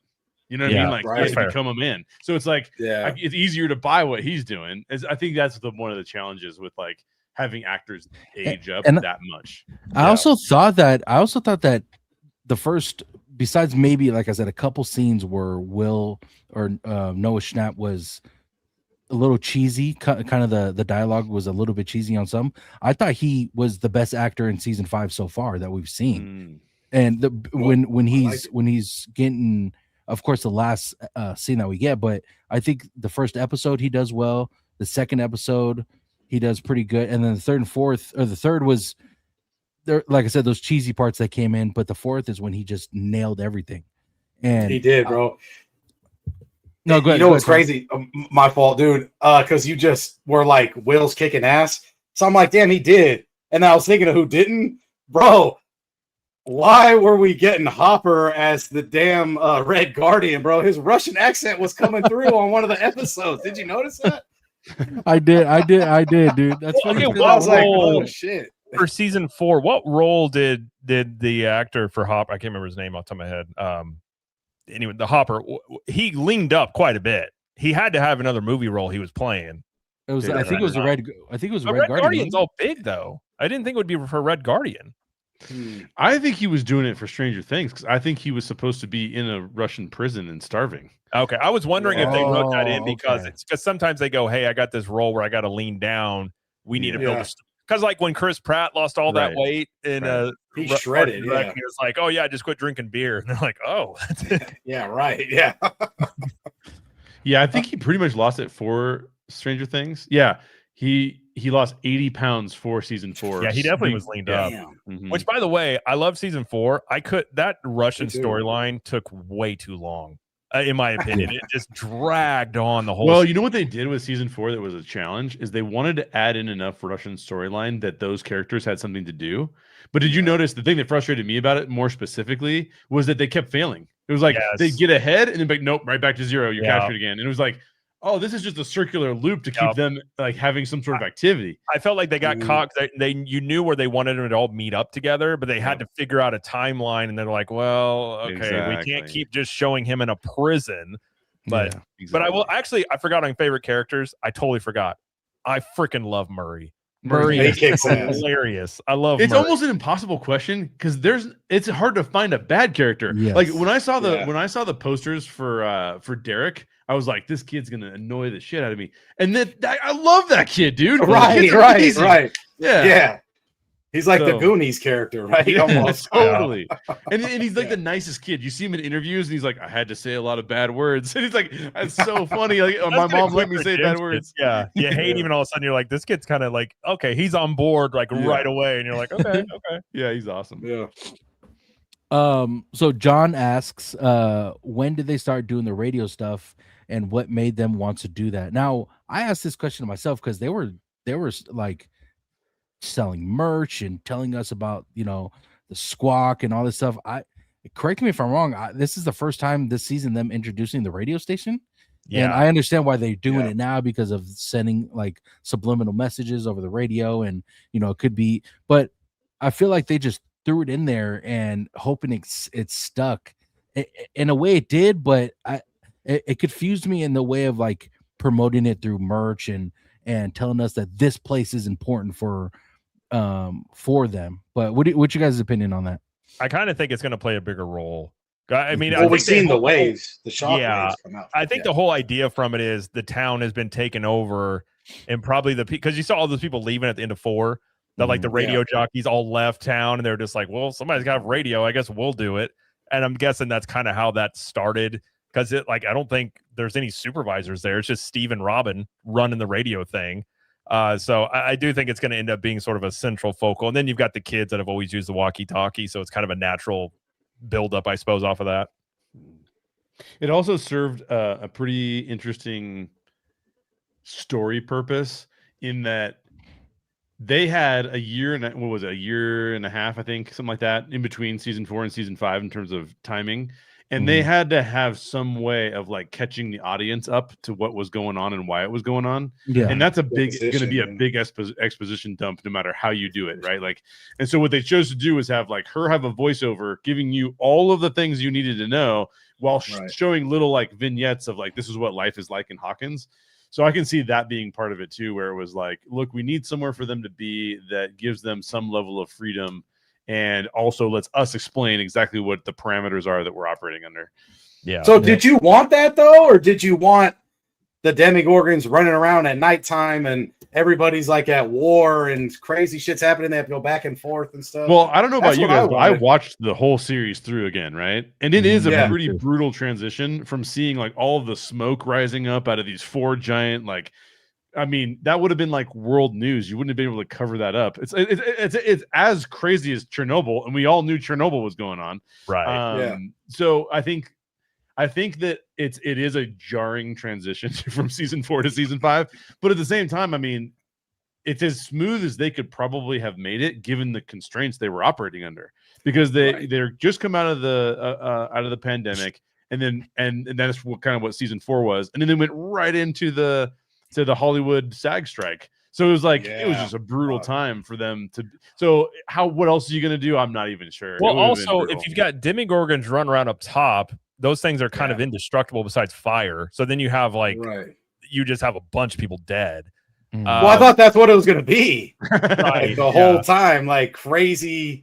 I want to see Hopper be apocalyptic. like Mad Max with like a whole souped up truck running him over. That'd be kind of cool. Yeah, there we go. Smoking a dart, and just throwing it out there, and like, just, you know, I think That'd be I funny want as hell. I want a scene where there's gasoline and Hopper's just taking a big old drag, just like, look you, just like Yeah.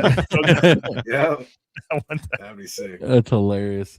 OG55, I appreciate you, brother. Guys, everyone, make sure you guys go give OG55, Orange Girl 55, a follow. It's our brother right here. We've all been on Orange Girl 55. He's been on all of ours. He's a great guy. So make sure you guys. we go show wouldn't him know some each love. other if it I was wasn't gonna for say, our Jay Very- said earlier, we 100%. know each other Yeah. voting for OG. Yeah. So yeah. Yeah, he's Agreed, the link. agreed. He is the link, guys. He's the link for us. But make He sure you guys is. go show him some love. Lizzie, what's up, Lizzie? Welcome in. So I kind of want to get your guys' opinion on this because there's been a lot of speculation. You and I talked about this a lot, Tones. Yeah. So Yeah. Jared, I'll start with let's start with Tommy. Tommy, what do you think? Okay, Henry's sister. You know who we're talking about when it comes to Henry's sister?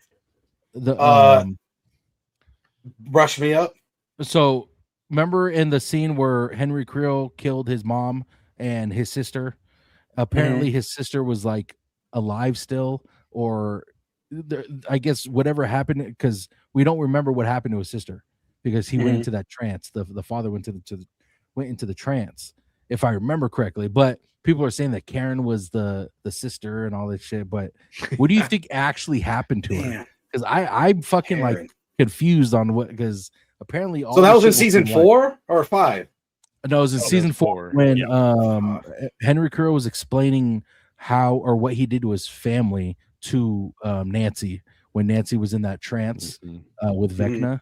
So he was like, when he told her about the monster and everything. yes. Mm-hmm. So Right. we don't know what happened to his sister and if she plays a big part. You remember the mom Oh, was sitting yeah. at the table? The mom was sitting at the table, then she rises up into the sky, and then does the whole like crooked thing, because he's killing her. Wow. Well, the Yeah. sister did Right. that too. So the question is Right. like, did she actually die, or is it like something else? Because I don't think they finished like the snapping and all that shit with her, did they? I don't know. I thought they I did. just But I have to go assumed back. that I just assumed that she died. That's But what I that would be assumed. interesting if she didn't, and she has some sort of role that maybe Henry doesn't even know about. That would be an interesting little take. But where My- would they bring her in at? Like the Camazotz episode? Yeah, that's a great question. And but the one thing that Jay were talking, Jay and I were talking about storylines not being finished within the next 4 Yeah. episodes. What the fuck are we doing with Victor Creel? Like, how is he gonna play? Like, what other storyline are we gonna get with So him? is he the main villain or the guy that got this all? Because Victor Creel's the dad, right? From Well, yeah, but 1959? Or am I he was tripping? just the adopted father. Like he adopted okay. Henry Creel. Right, right. Wait, that's what it was, right? Am I tripping? I Wait, don't- say it again. Say I it don't again. think he was adopted. Victor Creel. Freddy Krueger, right? Yeah, Victor Creel adopted, or Freddie Creel. Victor The Creel dude that played adopted Freddy Krueger, Henry, right? Is Yeah. that who it was? Am I tripping? Didn't he adopt Henry, or am I tripping? Oh, I don't know. I hadn't heard that, but it's I thought it was possible just- if I it thought was on the stage play, they probably. But if they had to have said it in the stage play, if they're going to say it, I don't remember them saying in the show. But Yeah, I don't thought remember they the said show in either. show. Well, anyway, adopted or not, I think we need to hear like another like what is going on with Victor Creel. Like he has to play another part going forward. Like he's still alive for a reason. What could that reason be? I feel like they need to tell us that for sure. Yeah, Yeah. although that could be a storyline I could see them not wrapping up. I'd be But- okay. I'd be personally fine if they didn't touch that because Really? Okay. well, because they established that he completely lost his mind over what happened to him, and he doesn't feel like he has much agency. So if you are going to bring him back into it and make him part of the equation, it's going to be the kind of the same way that they were telling stories to Will to distract him. They might do the same kind of situation to Henry, right? Like where it's like, hey, look, we're going to try and distract you by telling you stories of your past, and they might bring him back for that. But to be honest, like if they did that, you'd have to convince me that he got over a bunch of his trauma because the guy is like, he's not doing well. He's not doing well. So if they just let that slide, I would be okay with that personally. Yeah. X-Rod, shout out to X-Rod. I know we're talking Stranger Things, but fellas, Fallout Season 2 is amazing for. Have you guys seen Fallout, bro, by the way? I forgot that it came out. first I season, haven't yeah. finished season 1 yet, but I've liked so far what I've seen of it though. Yeah, episode Season 1 one was dropped. dope. Yeah, I like Yeah. season 1 a lot.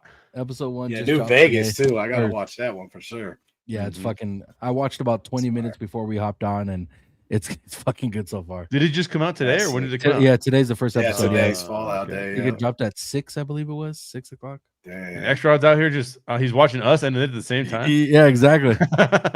Um, So I think a lot of and I always get this, guys, and you guys know I cover a lot of Stranger Things.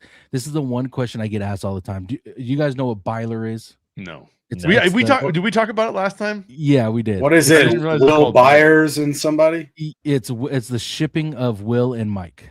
So Wheeler and Byers. Yeah, Wait, exactly. okay. what's shipping? Like pretty much making a couple. Oh, So yeah. they want Mike and Will. Relationship. You ship them together, like gotcha. So They this wanted whole- the same thing with Steve Rogers and Bucky too. I remember that. I was like, no.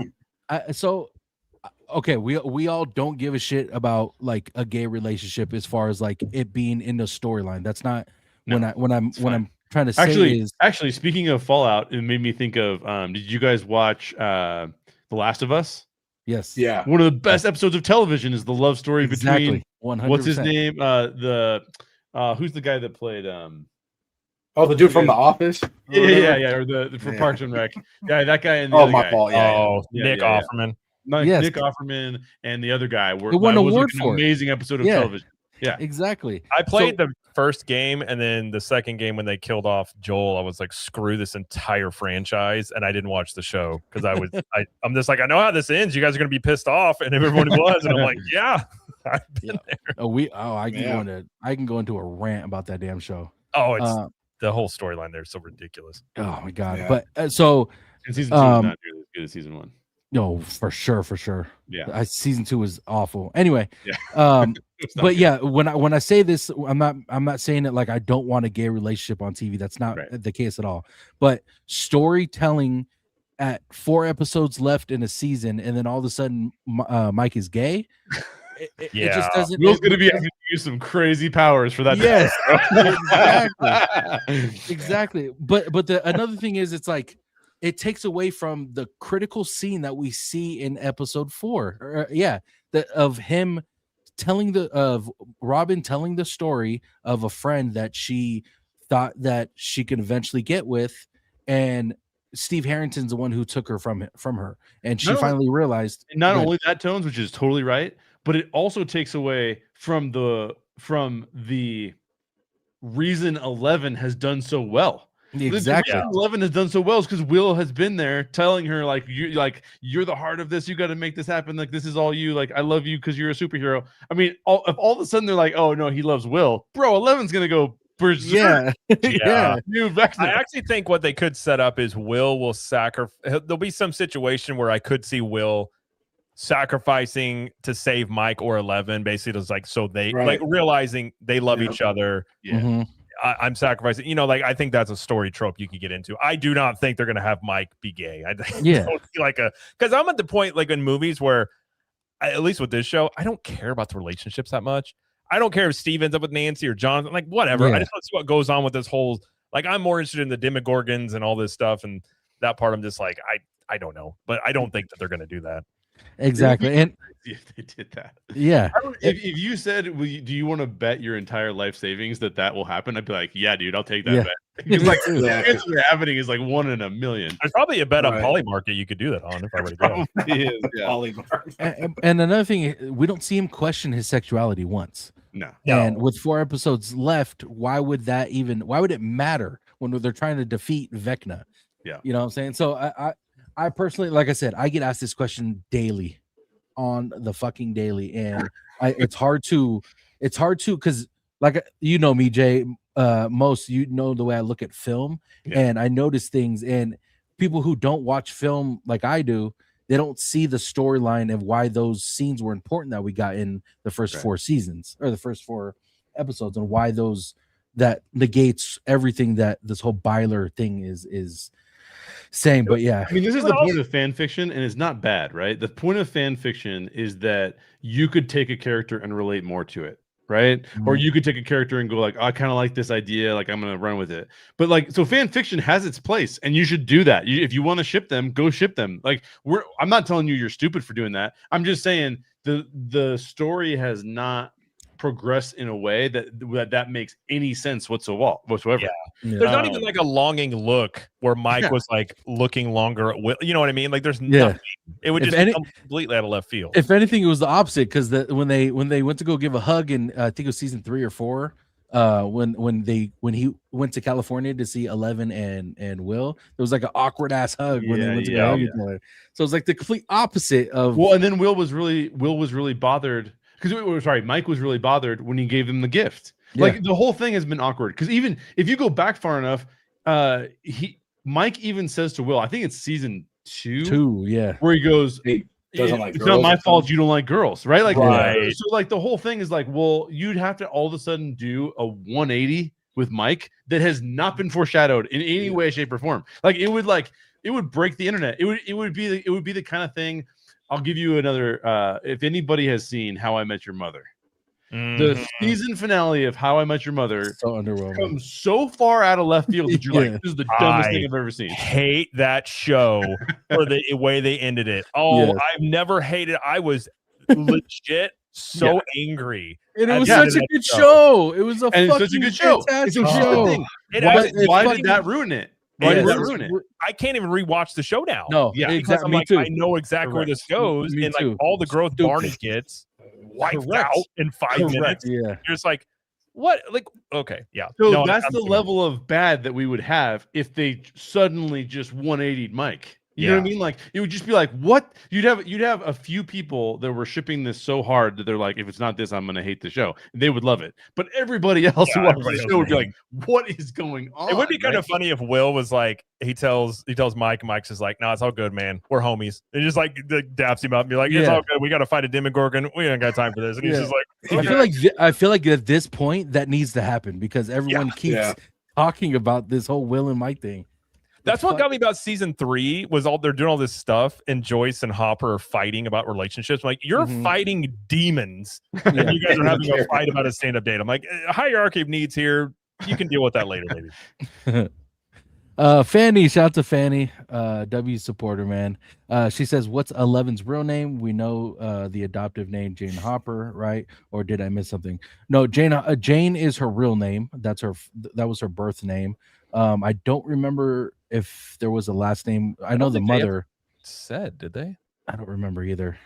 I don't But think we so. seen the mother. Her mom did have a last name. I just don't Yeah. remember what it was. Do you think the mom, considering she has powers, plays a role? Well, this was the thing. So going back to what Tones and I talked about for like a half an hour is some people were saying that Jane or 11's mom is Henry Creel's sister that didn't die. That was another one of the things. Ooh, that's Yeah. good.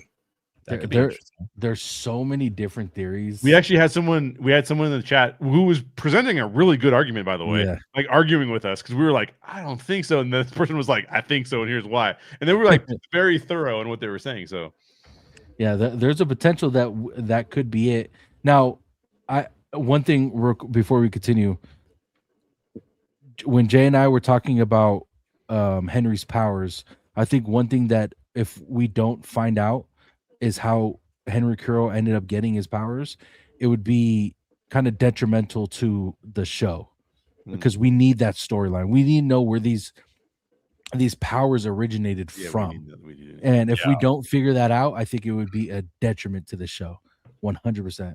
especially if they say something like, "Oh, you need to go watch the play." You're like, "What? Come on." Yeah. Yeah, don't Gotta leave it leave to the that play, bro. Come Yeah, on. yeah, Yeah, Yeah. I agree. Another thing, like, oh yeah, all of us in the U.S. who haven't seen the fucking play, we have to go fly to London to go watch. And by the play. way, I happen to know from watching the behind the scenes, I happen to know a little section of it. They do address that in the play, but like only I know that because I watched that documentary Yeah. behind the scenes, and they happen to say it. Like that's just not a good way of making content. So or Yeah, making entertainment. Yeah. Exactly. There's one more. Love in the 80s. Is there a decade y'all would rather have seen Stranger Things in? I thought this was a good question because it fits well with what we're seeing now in the 80s. You know what I'm saying? But I'll start with you, Tommy. What do you think? Do you think another decade would be cool with Stranger Things? I don't know. I love period pieces. That's what I'm calling this. You know, I watch a lot of Power, and then they got like a 90s one. So, you know, to me, it's like I think 80s was it. I mean, I don't want to see hippies for the 70s for this one. I don't know. I agree. Yeah, I agree. Yeah, oh, Yeah, I man. think it would make more dude, what is that real, man? It's not If real. Morgan's taking out hippies, I'd be like, Yeah. go get them. What's that? I think it would make more sense in the 70s because you know why the people in Hawkins were clueless. Like that would make more sense. You know what I'm saying? Right, good point. The 90s would be cool. I mean, if you Yeah. could do some of the 80s and 90s would be very interesting. Well, when 15 years down the line, when Duffer Brothers and their Paramount come back, and it's like another reboot, like a Stranger Things or Strange Things or something, then they're actually older. You know how like It and It Chapter 2, they hire different actors. This one could be the same actors. That'd be crazy. That's true. Yeah. None of them can get messed up by Hollywood, though. They all have to stay level-minded, you know. Exactly. Chances That's right. kind of what I actually say too. That's fucking Right. hilarious, bro. Oh, I want to get your guys' opinion on this. Sarah Connor living in the upside down. I want to get your guys' opinion on this because I don't know if it's like Will because like I said, the thing that was injected into him or just him being in the upside down. Do you think that could play a role on like people being in the upside down too long in another dimension too long could, I don't know, affect them in some kind of way, like negatively? What's your guys' opinion on that? Well, this is a question I had because when Will was taken, when you're in there too long, remember Will he's almost like freezing to death. Yeah. And then now they're like just chilling in the upside down, and there's like it's no big deal. I that part I definitely was like, did something change with the upside down? But I also wonder, do they have like 7-Elevens in the upside down? Like if everything's the same, do they walk in and there's like a Demogorgon running into the 7-Eleven shop or something? I don't know. I feel like yeah. I'm curious. Like, what do you guys think? I mean, I think it's cool that they're living in there, but that's not going to be like a main storyline anymore. I think because it's going to follow our main group, right? But like you said, I think she's going to end up helping. But living in there is crazy because like every season we've seen like little bits of this, and now we're just fully in it. And you know, they don't really tell us the logistics or physics of this stuff. Yeah. And they better. I'll tell you that they better. Yeah, right. Thoroughly. I mean, I know my answer to this, but they Eddie, ask for who's your sure. favorite character that died. Oh, it's Eddie Eddie. or Alexi. Alexi was fucking amazing too, man. He was don't good. forget yeah. about Bob too. Bob, Man. Oh yeah. bro. Bob kicked that. The original Although you Goonie could coming back to the homage inspired Yes. by. You could see Crazy. Bob dying the first time I saw him on screen. I was like, Yeah. like He's going, bro. By the way, that's my buddy Solar, and Solar and I did a hour-long trailer reaction to the Volume 2 trailer. So if you guys want more conversation about that, we literally go through it almost frame by frame and be like, "What? This is what's happening." Nice. So you can That's find that sick. over on that Nerd Souls channel. Check it out. Absolutely. Go check him out, guys.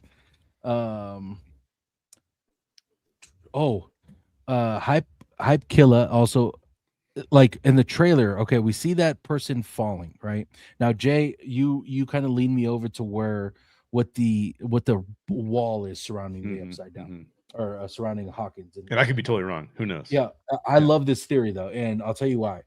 We see Mr. Clark teaching what a wormhole is to Erica's favorite class, and they purposely tell us what the wormhole, what it does, and how it connects. Now we see the shape of the wormhole in the show as he's teaching. It looks like the actual wormhole that could potentially be used and I guess connect, because we don't know how high up the wall goes. I don't think they showed us like a top. So I think that, but they're not flying helicopters over it, which is interesting. Right. They're flying helicopters Right. around, but they're not flying That's over true. it. Yeah, exactly. Yeah. So it bears the question: could that be the wormhole, like the wormhole that is going to lead us from Dimension X to the Upside Down? And I love that theory, and I think that person falling that we see in the trailer is, once the wormhole is finally either connected or finished or whatever the case may be, that is the thing falling from dimension to dimension. Is you see that person falling. Now, like I said, could be 100% wrong. And there's a part in the trailer that we see. 11 and 8 kind of deflecting debris in the whatever the fucking wind that was happening. Could that be them inside the portal, like trying to get out? We don't know, but that bears the question: who dies falling off the radio tower? That's a good question for sure. That's my boy, actually. So shout out Hype Killer. Right on. For Hey, shout out to Hype Killer, Nice. man. Do you think that the radio tower, like, okay, if that's the one, is that behind the wall in the Upside Down? Do they ever talk about where the radio tower is in comparison to the Upside Down? No, they're thinking it's the Hawkins lab behind the wall. That would make But sense. we do see the radio pulsating those electromagnetic things. Is that scene going to connect to Right. the thing when they're falling? Right. I keep thinking they're going to figure something out with the radio. I feel like the radio has more of a play here than what they've done thus far with it. I could see that playing a role. I agree. Also, it is curious with 8 and her abilities that she can project things into people's minds, which makes me think there could be fake outs, like something really bad happening to somebody that actually didn't happen because of what she can project onto people. Yeah. That's pretty good. There's a theory that 8 was because, okay, let me back up a little bit. We all know 8's powers. It could pretty much, can have someone see something that's not there. Now, people are saying the reason why the base in the Upside Down wasn't touched by any Demogorgons was because 8 was showing or not showing that it was there. It was just shielding it. Yeah. I knew it wasn't Vecna behind that. Like, that was too obvious. I'm like, he couldn't be doing this stuff. But then when they showed it was her, I kind of had that thought too. I was like, I wonder if it was some sort of like protection against, but like, couldn't they make her do that against her will though? Is the other thing too. I was kind of curious about, or is there some other reason? But yeah, that makes the most sense to me too, because the Demogorgons don't attack the base until 8 is pulled out of that chamber. True. Once 8 is pulled out of that chamber, it's like everybody in. Like, these guys we're gonna mess these guys up. So I feel like that is a good theory. And man, there's so many questions that we have that I hope we can answer. Nessie, she says, whose character will y'all be if you can choose and take that role? Oh man, the Percent Hopper, man. I'm sucking people up, man. I'm shooting. I mean, that's a fucking good one, man. I'll be honest. I have a lot. I look at Steve. Similar thing. I was a jock in high school, all the sports stuff. So like, after I was done with sports, I kind of had a whole like, who am I as a person type of thing. So I kind of relate a lot to Steve of trying to like, he was this one guy that he no longer kind of feels like he is, and he's trying to go on this, he's going down admitting like I was a jerk, like I was this type of guy. I'm not saying I was a jerk when I was in high school, but I kind of relate to that. Like, I think his storyline's interesting. And what's funny is I don't think they planned on keeping Steve. I think they kept him on because he was so, everyone loved the character, because I kind of felt like he might have been one that would have died in like season like 2 or 3, but he's kind of like a fan favorite. So like, okay, keep him around. Fuck. So who would you choose, Jay? Well, an on-screen character is a challenge for me. I would probably pick, if it's an on-screen character, I'd probably pick Lucas. Just because personality-wise, I feel like like the annoying guy that Jared does not like is me. I'm like the one that's like, bro, tell your mom this is nuts. There's like there's a girl in your basement. That's insane, bro. Hey, like, listen, when there's Demogorgons that attack, I need you to just get with it, man. I need you to just quit asking questions. We just go. Yeah. So, but like, I think, as a person who has made films recently and wants to make more films, I mean, every time I hear the Duffer Brothers talk about this, I'm always like, dude, this is so cool. I want to do more of this. So for me, as it'd be an off-screen character, which would be the Duffer Brothers. That'd be awesome. That's it. Fucking love it. Yeah, I would go Hop, man. Hop's a fucking badass who just tears shit up, and he has a presence of like, you're gonna do it my way because I know better, but he also is like, fuck it, I don't care what the repercussions are. So Yeah. I feel like I do that sometimes, but Right, like he has not heart. that's a good thing. Yeah. Right, he has heart, but he's willing to risk it, bro. You know what, to get it done for his loved ones. Yeah. I'm also going to throw a shout out to Ted Wheeler, bro, because I might just hit some golf balls in the backyard. Absolutely. Yeah, with that too. That sucks. Then he gets hit by a Demogorgon. I think with Hopper's interesting because like you get a little bit of that when he's like talking to the guy and he's like, "Oh no, you're no grunt." Like you kind of get a little bit of background of him, like having been in Vietnam, and he's got that side to him. Yeah. I kind of miss though the old like beat up Jeep though that he drove around. Yeah, that was like iconic. Right? I loved that thing. I was like, man, you need to keep that thing around. Yeah. John says still waiting on I Am Legend 2. I don't know about you guys, but I'm fucking excited for this movie, even though it's been God knows how Me too. long. But Me too, man. They're not bringing back Will Smith, are they? Yeah, him and Michael B. Yeah. Really? So See, but all I can think of now is Will Smith just to slap. That's all I can think about now. Yeah. Man, but that movie was iconic, bro. When he's shooting, he's like, "Fred, damn it, Fred!" Yeah. And It's he been so shoots long the since I've seen that mannequin. This Dude, is one it's of those problems. classic, Okay, this is one of those problems that I have for I Am Legend 2. And I'm going to sound like that guy because this is like, if you've read the novella, it's not a full novel, it's a fairly short novella. If you've read that, you'd be like, it would be heresy to create a sequel to this. Like, even approaching that, like it is by far single-handedly the best line of any book that I've ever read. Right? Like the last line of that novella is perfect. And then it's like, why do it? Why mess with that? Why mess with perfection? So I hope that it's good, but I would go in skeptical because Will Smith, I haven't liked the Will Smith movie. He was awesome. And I haven't liked the Will Smith movie since what, Ali, maybe? I mean, like it's been a while, dude. I thought you were gonna go the Wild Wild West. I mean, I'm a Bad Boys fan. I like all the Bad Boys. Bad Boys are a good movie. I like Bad Boys movies. Yeah. Well, the thing about I Am Legend, it's kind of like you question, is it going to be good after so long? We all know that they're using now the alternative ending that they had for the movie, Right. and I believe it was, I think it was with you, Jared, and OG. We're talking about I Am Robot, and then I went to fucking the ending of I Am Legend like a dumbass, but you question, is it going to be good after so long? Now, they should have fucking ran with this movie because it was, in my opinion, this movie was great, but they should have continued to do it. Same thing with, have you ever seen the movie Hopper? I think it's called Hopper. It's with Bruce Willis. No, not Hopper.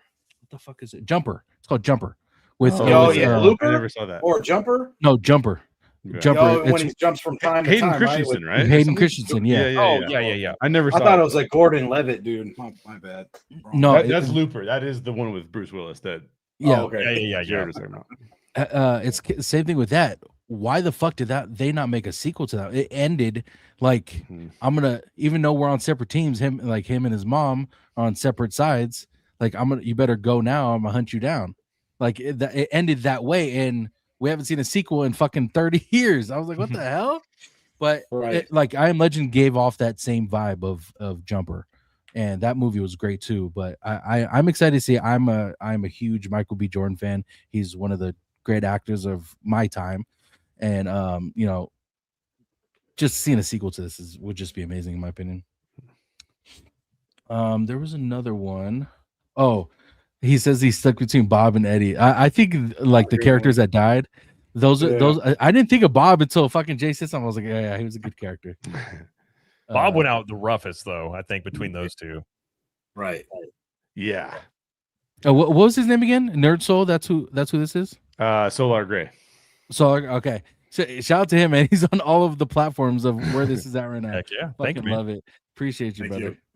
Appreciate it. Okay. Hype Killer says, will Dustin's bully get handled by the end of the show? Similar. I fucking hope so. Fuck that guy. Me too. Oh, Me fuck too, that guy. man. I will say that yeah. was an annoying storyline in 4 was like the roving gang of basketball players that were like, I found the Russian storyline went on too long, and that whole thing, I understand why they had him in there, but I was just like, We Really? need Eddie's name cleared though, for sure, by the end of the series, right? Yes. yeah, Yeah. I think that would be good. So I heard this is totally off what this is, but I heard a theory of an ending, kind of like how not Endgame, No Way Home ended, where no one remembers what happened, and no one remembers L, or except for like Hopper and Mike, they'll remember him, but no one else remembers who L was or 8 or anything that has to do with Vecna and all that stuff. Like they were saying that episode 4 kind of get if they were to come up with an ending, it kind of gave off that like they might not be remembered because of the whole time travel thing now, and how all those storylines can get erased because of time travel, and only certain people are going to remember who they are. Like I can that's see that. crazy, bro, if that were to happen. Yeah, I hate man, those That's kinda a crazy one. don't- I do too, don't- but yeah. I'd rather have that than it's just the D&D game that they're playing in the beginning. that would suck I too. don't, Yeah. I don't want that for sure. Yeah.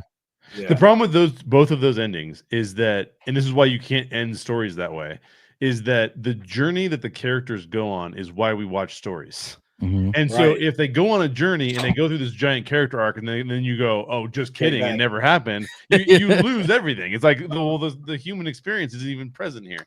Yeah. So, yeah, I hope it doesn't do that. Absolutely. Well said. Shout out to Slime Square. Congratulations on starting your own podcast as well, brother. Go show love to Slime Square chat. He's part of the family as well, so go show him some love. But he says not season 5 connected, but I would be intrigued if the Duffer Brothers created a interconnected world across diverse and separate the supernatural storylines with characters from Stranger Things, a la Stephen King. What's your guys' opinion on this? I could see him doing that. Yeah. I mean, I think if you, as big as this is, I'd be kind of surprised at this point if they didn't do some, like, that'd kind of be sort of Yeah. spin-offy. So I could see it. I think I can see that for sure. Yeah. Yeah. There's an inherent danger in your sophomore thing, right? This is their freshman thing. Their freshman thing is like the top of the Yeah. top. I personally, if I were them, I would want to hand off all of the Stranger Things spin-off stuff to somebody else. I mean, I know it's part of their Paramount deal, so they're not going to do that because this is the moneymaker for them. But if I were them, I'd want to almost start over. I'd want to be like, look, we're doing Like the something opposite really- direction. yeah. Yeah. And actually, we're not even going to try and make something for the general public in this kind of. I'm going to make it for a niche, right? I'm going to niche down and do like a low budget movie somewhere. I would do one of those things because I think that the follow up to this is going to have so much hype on it that it's going to be dangerous, man. Like as a creator, it would be hard. They almost Yeah. have to top it or equal it. Yeah. It's just Well, and like crazy. a lot of creatives don't want to be niched down into like, if they do another thing in the exact same genre, then they become that genre. And that, Yeah. and like a lot of guys don't want that. So yeah, it'd be interesting if they did like some sort of like medieval period piece, which Yeah, could be, you know, yeah. go the way opposite direction. Mm-hmm. You just don't want to get nerfed like the Game of Thrones guys, though. They thought they were doing Star Wars. They thought they were getting this trailer park show. They got nothing, right? Well, they did Well, get Three Body Problem. yeah, I was Three about to Body say. Oh, they Problem got was that. received Okay, pretty okay. well. Yeah. I was They about would to have say- made take Game that, of I'll Thrones take better. They would have had more stuff. Exactly. Hence Star Wars. So whatever Yeah. whatever fucking project was they were coming up with would have happened at some point, but Right. I don't. That could be a whole nother fucking episode, boys. Oh, yeah. What the fuck? All I saw was this. Well, only one way to find out. Uh, And then we know we get banned. So We're it's wondering like, what will get us banned. Okay, well, that will get no, right? Last one. Who saves the day? 11. Mm. It has to be her or Will. It has to It's be. gonna. I think it might be a combo. You think so? Because if they're going to go that multi route where it's like you got people inside of Vecna's mind, you got I could see it where it's like a multi thing, but I do think there will be one that will ultimately like sacrifice themselves for the others. I feel like it's almost too obvious it would be Will, but it could be Will. I could see Hopper. Oh, yeah, you guys are right though. They've teased so much of Hopper doing that though. I feel like maybe that's not going to be him. Yeah, I think if they did at this point, it would kind of be dumb, in my opinion. Yeah. You also don't have like there's an indication that actually one of the worst lines of the show was when Will says to Joyce, "You just care about your boyfriend." It's like, that's so stupid, dude. Yeah. I like that was such a dumb line. But like we haven't really seen like that relationship, I would say, hasn't really been fulfilled. Right? It's like, Right. yeah, I guess they're boyfriend, girlfriend, but we haven't really seen much of that, not in any kind of context. So when you take that away, like you can take a relationship that's really strong and then say one character has to sacrifice themselves for the other character, and like it's heartbreaking and bittersweet that this had to happen. But when you haven't actually seen it on screen and then you remove it from us, it makes it dumb. It's like, Yeah. oh, that's Yeah. not that cool. I could actually see Steve doing something to sacrifice himself to like for maybe like Jonathan or Nancy are in trouble, and he sacrificed himself to like he's like like his redemption arc is kind of maybe similar to Eddie's in some ways. You could kind of say, Or See, Jonathan, reverse of that, right? Like, yeah, Jonathan realizes that he's not supposed to be with Nancy, so he does a heroic thing so that Steve can be with Nancy. Like, you could see that happen. yeah, too. one of the either one of those I could see. See, I feel like I don't know why, but I feel like it's gonna be someone completely random, like Erica or Mr. Clark. who's gonna plot it. Dude, that'd like- be awesome if Mr. Clark saved Yeah, everybody. like, Cool. Yeah. like I feel like it's just, or it could be fucking Vecna taking one for the team and destroying Yeah. the Mind Flayer. You know, like I feel like it's gonna be Yeah, someone yeah. that we're not thinking, because the Duffer Brothers have done a great job of kind of steering us one way and then going another on certain Right. occasions. I don't know if they will do that to the end, because we all want, not that we want a main character to die, but we all know that a main character is going to die, and who would that be now? And Yeah. why are they dying? Is it because they're saving the world, saving the friends, or is it just because they're collateral damage? So we don't know what's going to go on, but I feel like it's going to be someone just fucking out of the left field. Could Well, you? I can see that. Could I you think see a Jared's right. scenario? Oh, go ahead. Oh, I was just gonna say, I think you're right, because like one of the things the Duffer Brothers are really, really excel at is bringing all the storylines together. It's not always Yeah. like super clean, but they always bring them Yeah. together, and everybody has a role in that. Like, for example, Vecna doesn't get all torn to pieces if Steve and Robin and Nancy don't attack him in the attic, right? Yeah. Like Right. that has to happen, plus the Lucas and Max thing has to happen, plus the Dustin and Will thing has to happen. So like I think they do a pretty good job of that. The question is there anybody that goes above and beyond? And the only two people I would say that they foreshadowed are Will and 11. From Mhm. that standpoint, I mean, we know that they're Yeah. the most powered people. So I feel like Will's like he's the he's got the trauma. Like you could see that being like they set that, but it almost becomes more obvious. But I'm kind of wondering, I could see a twist where somehow Vecna joins with them to take on the greater evil, and he Yeah. ultimately ends up sacrificing himself because he's like real, that whole redemption, like what I've done, this is what I deserve, but I'm going to go out on my shield, sort of thing. Yeah. I wouldn't be shocked if that's one route they went. And that leads to Nessie's question. That's what I was going to say. What, Like, what was a twist that would shock you the most? I think it would be that if Yeah. Vecna were to do that and sacrifice himself to defeat the Mind Flayer that we do know. Or if that, they bring that dragon, bro, the 3-headed dragon that they've always showed. yeah, Who did Nancy see? Who did Vecna show her? We don't know. I'm trying to remember. I'm trying to remember what that scene was again, because the only time I ever seen the 3-headed dragon was the drawing that Will gave to Mike, And then then the piece on the Dungeons and Dragons board, and when they're talking about it in the first season, they're talking about that's like go ahead. They said that was a Demogorgon. That when Will threw it down, he said it was a Demogorgon. But the 3-headed one. That was also a 2-headed dragon that he threw down on the chest two-headed. or on the board. Yeah. Wow, good catch. Yeah.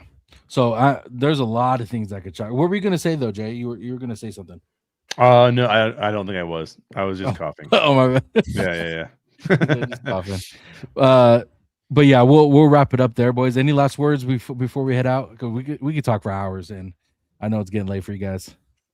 Well, one for sure, I think I want to see Eddie come back and Camazotz just for a little bit. I want to see them kill off 8. She better sacrifice herself. Right. I want to see Steve do something heroic, but I don't want him to die. And then I want Hopper to get his closure. He's always having flashbacks of his daughter. So hopefully something like that. And then Will basically is getting his power, so I think he should be the one that sacrifices himself, because 11 can go somewhere with Mike later on. You know what I mean? So yeah, that's where I'm at. I will say when it comes to 8, I'm not going to go into detail, but I think 8 is not a good person. I think we're going to see 8 kind of change, or we're going to see some kind of bad in 8. I don't think it's someone that they can trust, in my opinion. That would make sense. Yeah. Any last words for you, Jared? I agree with all the stuff Tommy said. I at this point, I want to be completely surprised. I would love to have something completely out of left field that I just wasn't expecting, but I kind of do expect the whole Vecna to not be the real big bad. There's a bigger one out there. This show does play off tropes, so in some ways you do expect it to kind of play off of some old movie trope, maybe. But yeah, I'd be totally cool if there's just like a random thing out of left field that just kind of shocked everybody. I would be surprised. I think there will be at least one major death. There could be 2. I don't think it's going to be like you were saying. I don't think it's going to be Game of Thrones, but I'm very curious about if there's going to be like this time travel element to it and all that stuff. So I'm definitely intrigued by it. I'll put it that way. It's been a long time since I've been into a show where I was like this intrigued about what's actually going to happen. Yeah, it's been a minute for me too. What about you, Jay? Any last words before we head out of here? Hey, it's still my favorite show of all time. I hope that they close it out well, because I don't want it to not be my favorite show of all time, right? I think a lot of what has been said is true. I think another person that could definitely die is Murray. Because you have to look at, like, is there something beyond this that this character could do? And Murray is just kind of one of those guys who doesn't have any future storylines that are apparent, right? So it's easy to kill off a character like that. Eddie was the same way. Bob was the same way. It's not like they had anything going on that was going to be a thing. Whereas I think some of the other characters, you look at them and they go, oh, like, for example, if they kill Robin or her love interest, that ruins what could be, because we can all foresee a future where they're together, right? Exactly. So, like, not to say that they're not going to do that, because they could easily do that, particularly her girlfriend. But I like where the only future Will has is if Will goes on playing D&D, but the guys are not playing D&D anymore. So, like, what's Will going to be, some sad loner who, like, doesn't like, I just don't like that as an ending, right? So you look at that, you go, okay, well, he could sacrifice himself. So I think the Duffer Brothers will end this playing well. I almost don't like to predict too much of it, to be honest with you, because I want to be surprised myself. Yeah. You know what I mean? Like, ending shows is tough too. Like, I think that's one of the hardest. If I was to make a show, like, the ending has got to be the toughest thing to bring in, because it can really impact the entire show. If you've done great things and then the ending kind of falls flat, everyone looks at it different. Yep, it's 100% true. So yeah, no, I'm looking forward to it, man. I'm gonna like, well, on this last one, I almost said this earlier in the show. On the last one, we were talking about, like, whether they should release these things. Like, I watched 2 episodes and I turned off my phone. I deleted YouTube, and Instagram. And I was like, I don't want any spoilers, bro. Like, I'm not into this at all. So you will find me on Christmas Day just binging the entire thing so I don't get spoiled. I saw you and Exactly. Tones live, and I was like getting ready to go to sleep, and it like was playing because I like to listen to somebody go to sleep, and I saw you guys like, no, and I'm like, Click I love off. you guys, but no. Yeah, there's so many theories that I have, and I know Jay, we talked about like certain theories that to come true, but I think when it comes to just having theories in general, it connects a lot of friends and stuff. Like I'll call up Jay, be like, "Hey, what do you think about this theory?" If it possible, like that's what got me into content creation in general. And the fact that I've done so many theories about this show is what wants me wanting more for the next season or the next episodes, and I can't wait. So I'm excited to see what is going on with that. What is going on with my theories? If they're wrong, if I'm completely fucking stupid, I would love to know. So I think that's what I'm most excited for. But gentlemen, I appreciate you guys so freaking much. We will definitely do this again once volume 2 is out and volume 3. But we'll start with you, Jay. Thanks again for joining. If you could tell the people where they can find you on social media, please. Yeah, thanks everybody for joining the chat. I appreciate you all. You can find me over at How Stories Work with Jay Shear. Over there, I'm generally talking about one of my movies and how I made it, or I'm talking about other people's movies and how they made it because I'm trying to get better at making movies. So just How Stories Work with Jay Shear is where you can check out what I'm up to. Yes, sir. Chat, make sure you guys go give them a follow. How Stories Work with Jay Shear on YouTube. Tommy, thank you again for joining us, brother. I appreciate you. If you could tell the people where they can find you as well. Man, I appreciate all you guys, man. Tones, you've been killing it, bro. IG, TikTok, YouTube's next. You locked in, bro. Jay, the short films, you're going crazy, man. That disclosure is crazy. Maybe I'll be an actor in one of them. I'll sneak that in there. Jared, bro, way to go, bro. I see you popping up on everything. You and your significant other. You guys are on like every platform, bro, like knocking stuff out left and right. But no, I love Stranger Things. I'm definitely down to come back in between Christmas and New Year's too, if we have time, if it permits. If not, maybe after the finale. But are we gonna all be crying? Who's dying, man? Who knows? But, yeah, but no, I appreciate you coming on. This was fire. I'm even down to come on and just talk game about other stuff. But yeah, you can find me on YouTube, all my food reviews, Vegas theme park, Tommy Toon World. Instagram is more day-to-day, Tommy Toon _. Then we got that TikTok going, Tommy Toon _world. Yes, sir. Yes, sir. Go show some love to Tommy, guys. And Jared, appreciate you, brother. Thank you for joining us. If you could tell the people where they can find you on social media, sir. Yes, sir. It's been a lot of fun. I love doing this. I love breaking down things into exact details, like granular. I want to do this as well eventually with like Avengers Doomsday because I have tons of thoughts. Because I grew up reading the comics, so I'm just like, they've got a very narrow lane to get this right. But no, it's a great time. Love talking this stuff. You can find me at Cap the Magic and enjoy hanging out with you gentlemen. And I'm totally down, by the way. I actually I'm planning on doing just like a Christmas chill stream. So if it does turn into like a Stranger Things talk, feel free. We might figure it out and hop on and talk about that. So I'm not going to go to Missouri for Christmas this year, so I got some downtime. So yeah, definitely looking forward to it. And I'm very, very curious. We're going to all get back and be like, what did we just watch? Or disappointed. I feel like I don't feel like it's going to be a middle road. I think it's going to be like really happy or like, you know, How I Met Your Mother. That's kind of it's going to go. Yeah, hopefully we don't get that one. Hopefully yeah, we don't get that one. Right. But You know yeah, how chat, depressed that would be, dude. I'd be so depressed. Oh, especially because it's your favorite show. I know exactly. Yeah. That's how. Well, then you'll feel my pain because Game of Thrones was my favorite show, and you saw that ending. So you would finally feel my pain, Jay. Well, chat, make sure you guys go show the fellas some love. If you guys want to find me on social media, Tones _TV on everything. Go show some love to my social medias. We do a lot of stuff on TikTok first. So if you guys want to catch anything first, go to Tones _TV on TikTok. We do a bunch of lives. We have the people in the chat come up and say their piece after episodes. So go show some love over there. But as always, chat, I love y'all. Make sure you guys love your hug your loved ones. Tell me you love them. Tomorrow's not promised. And we'll catch y'all later. Love y'all.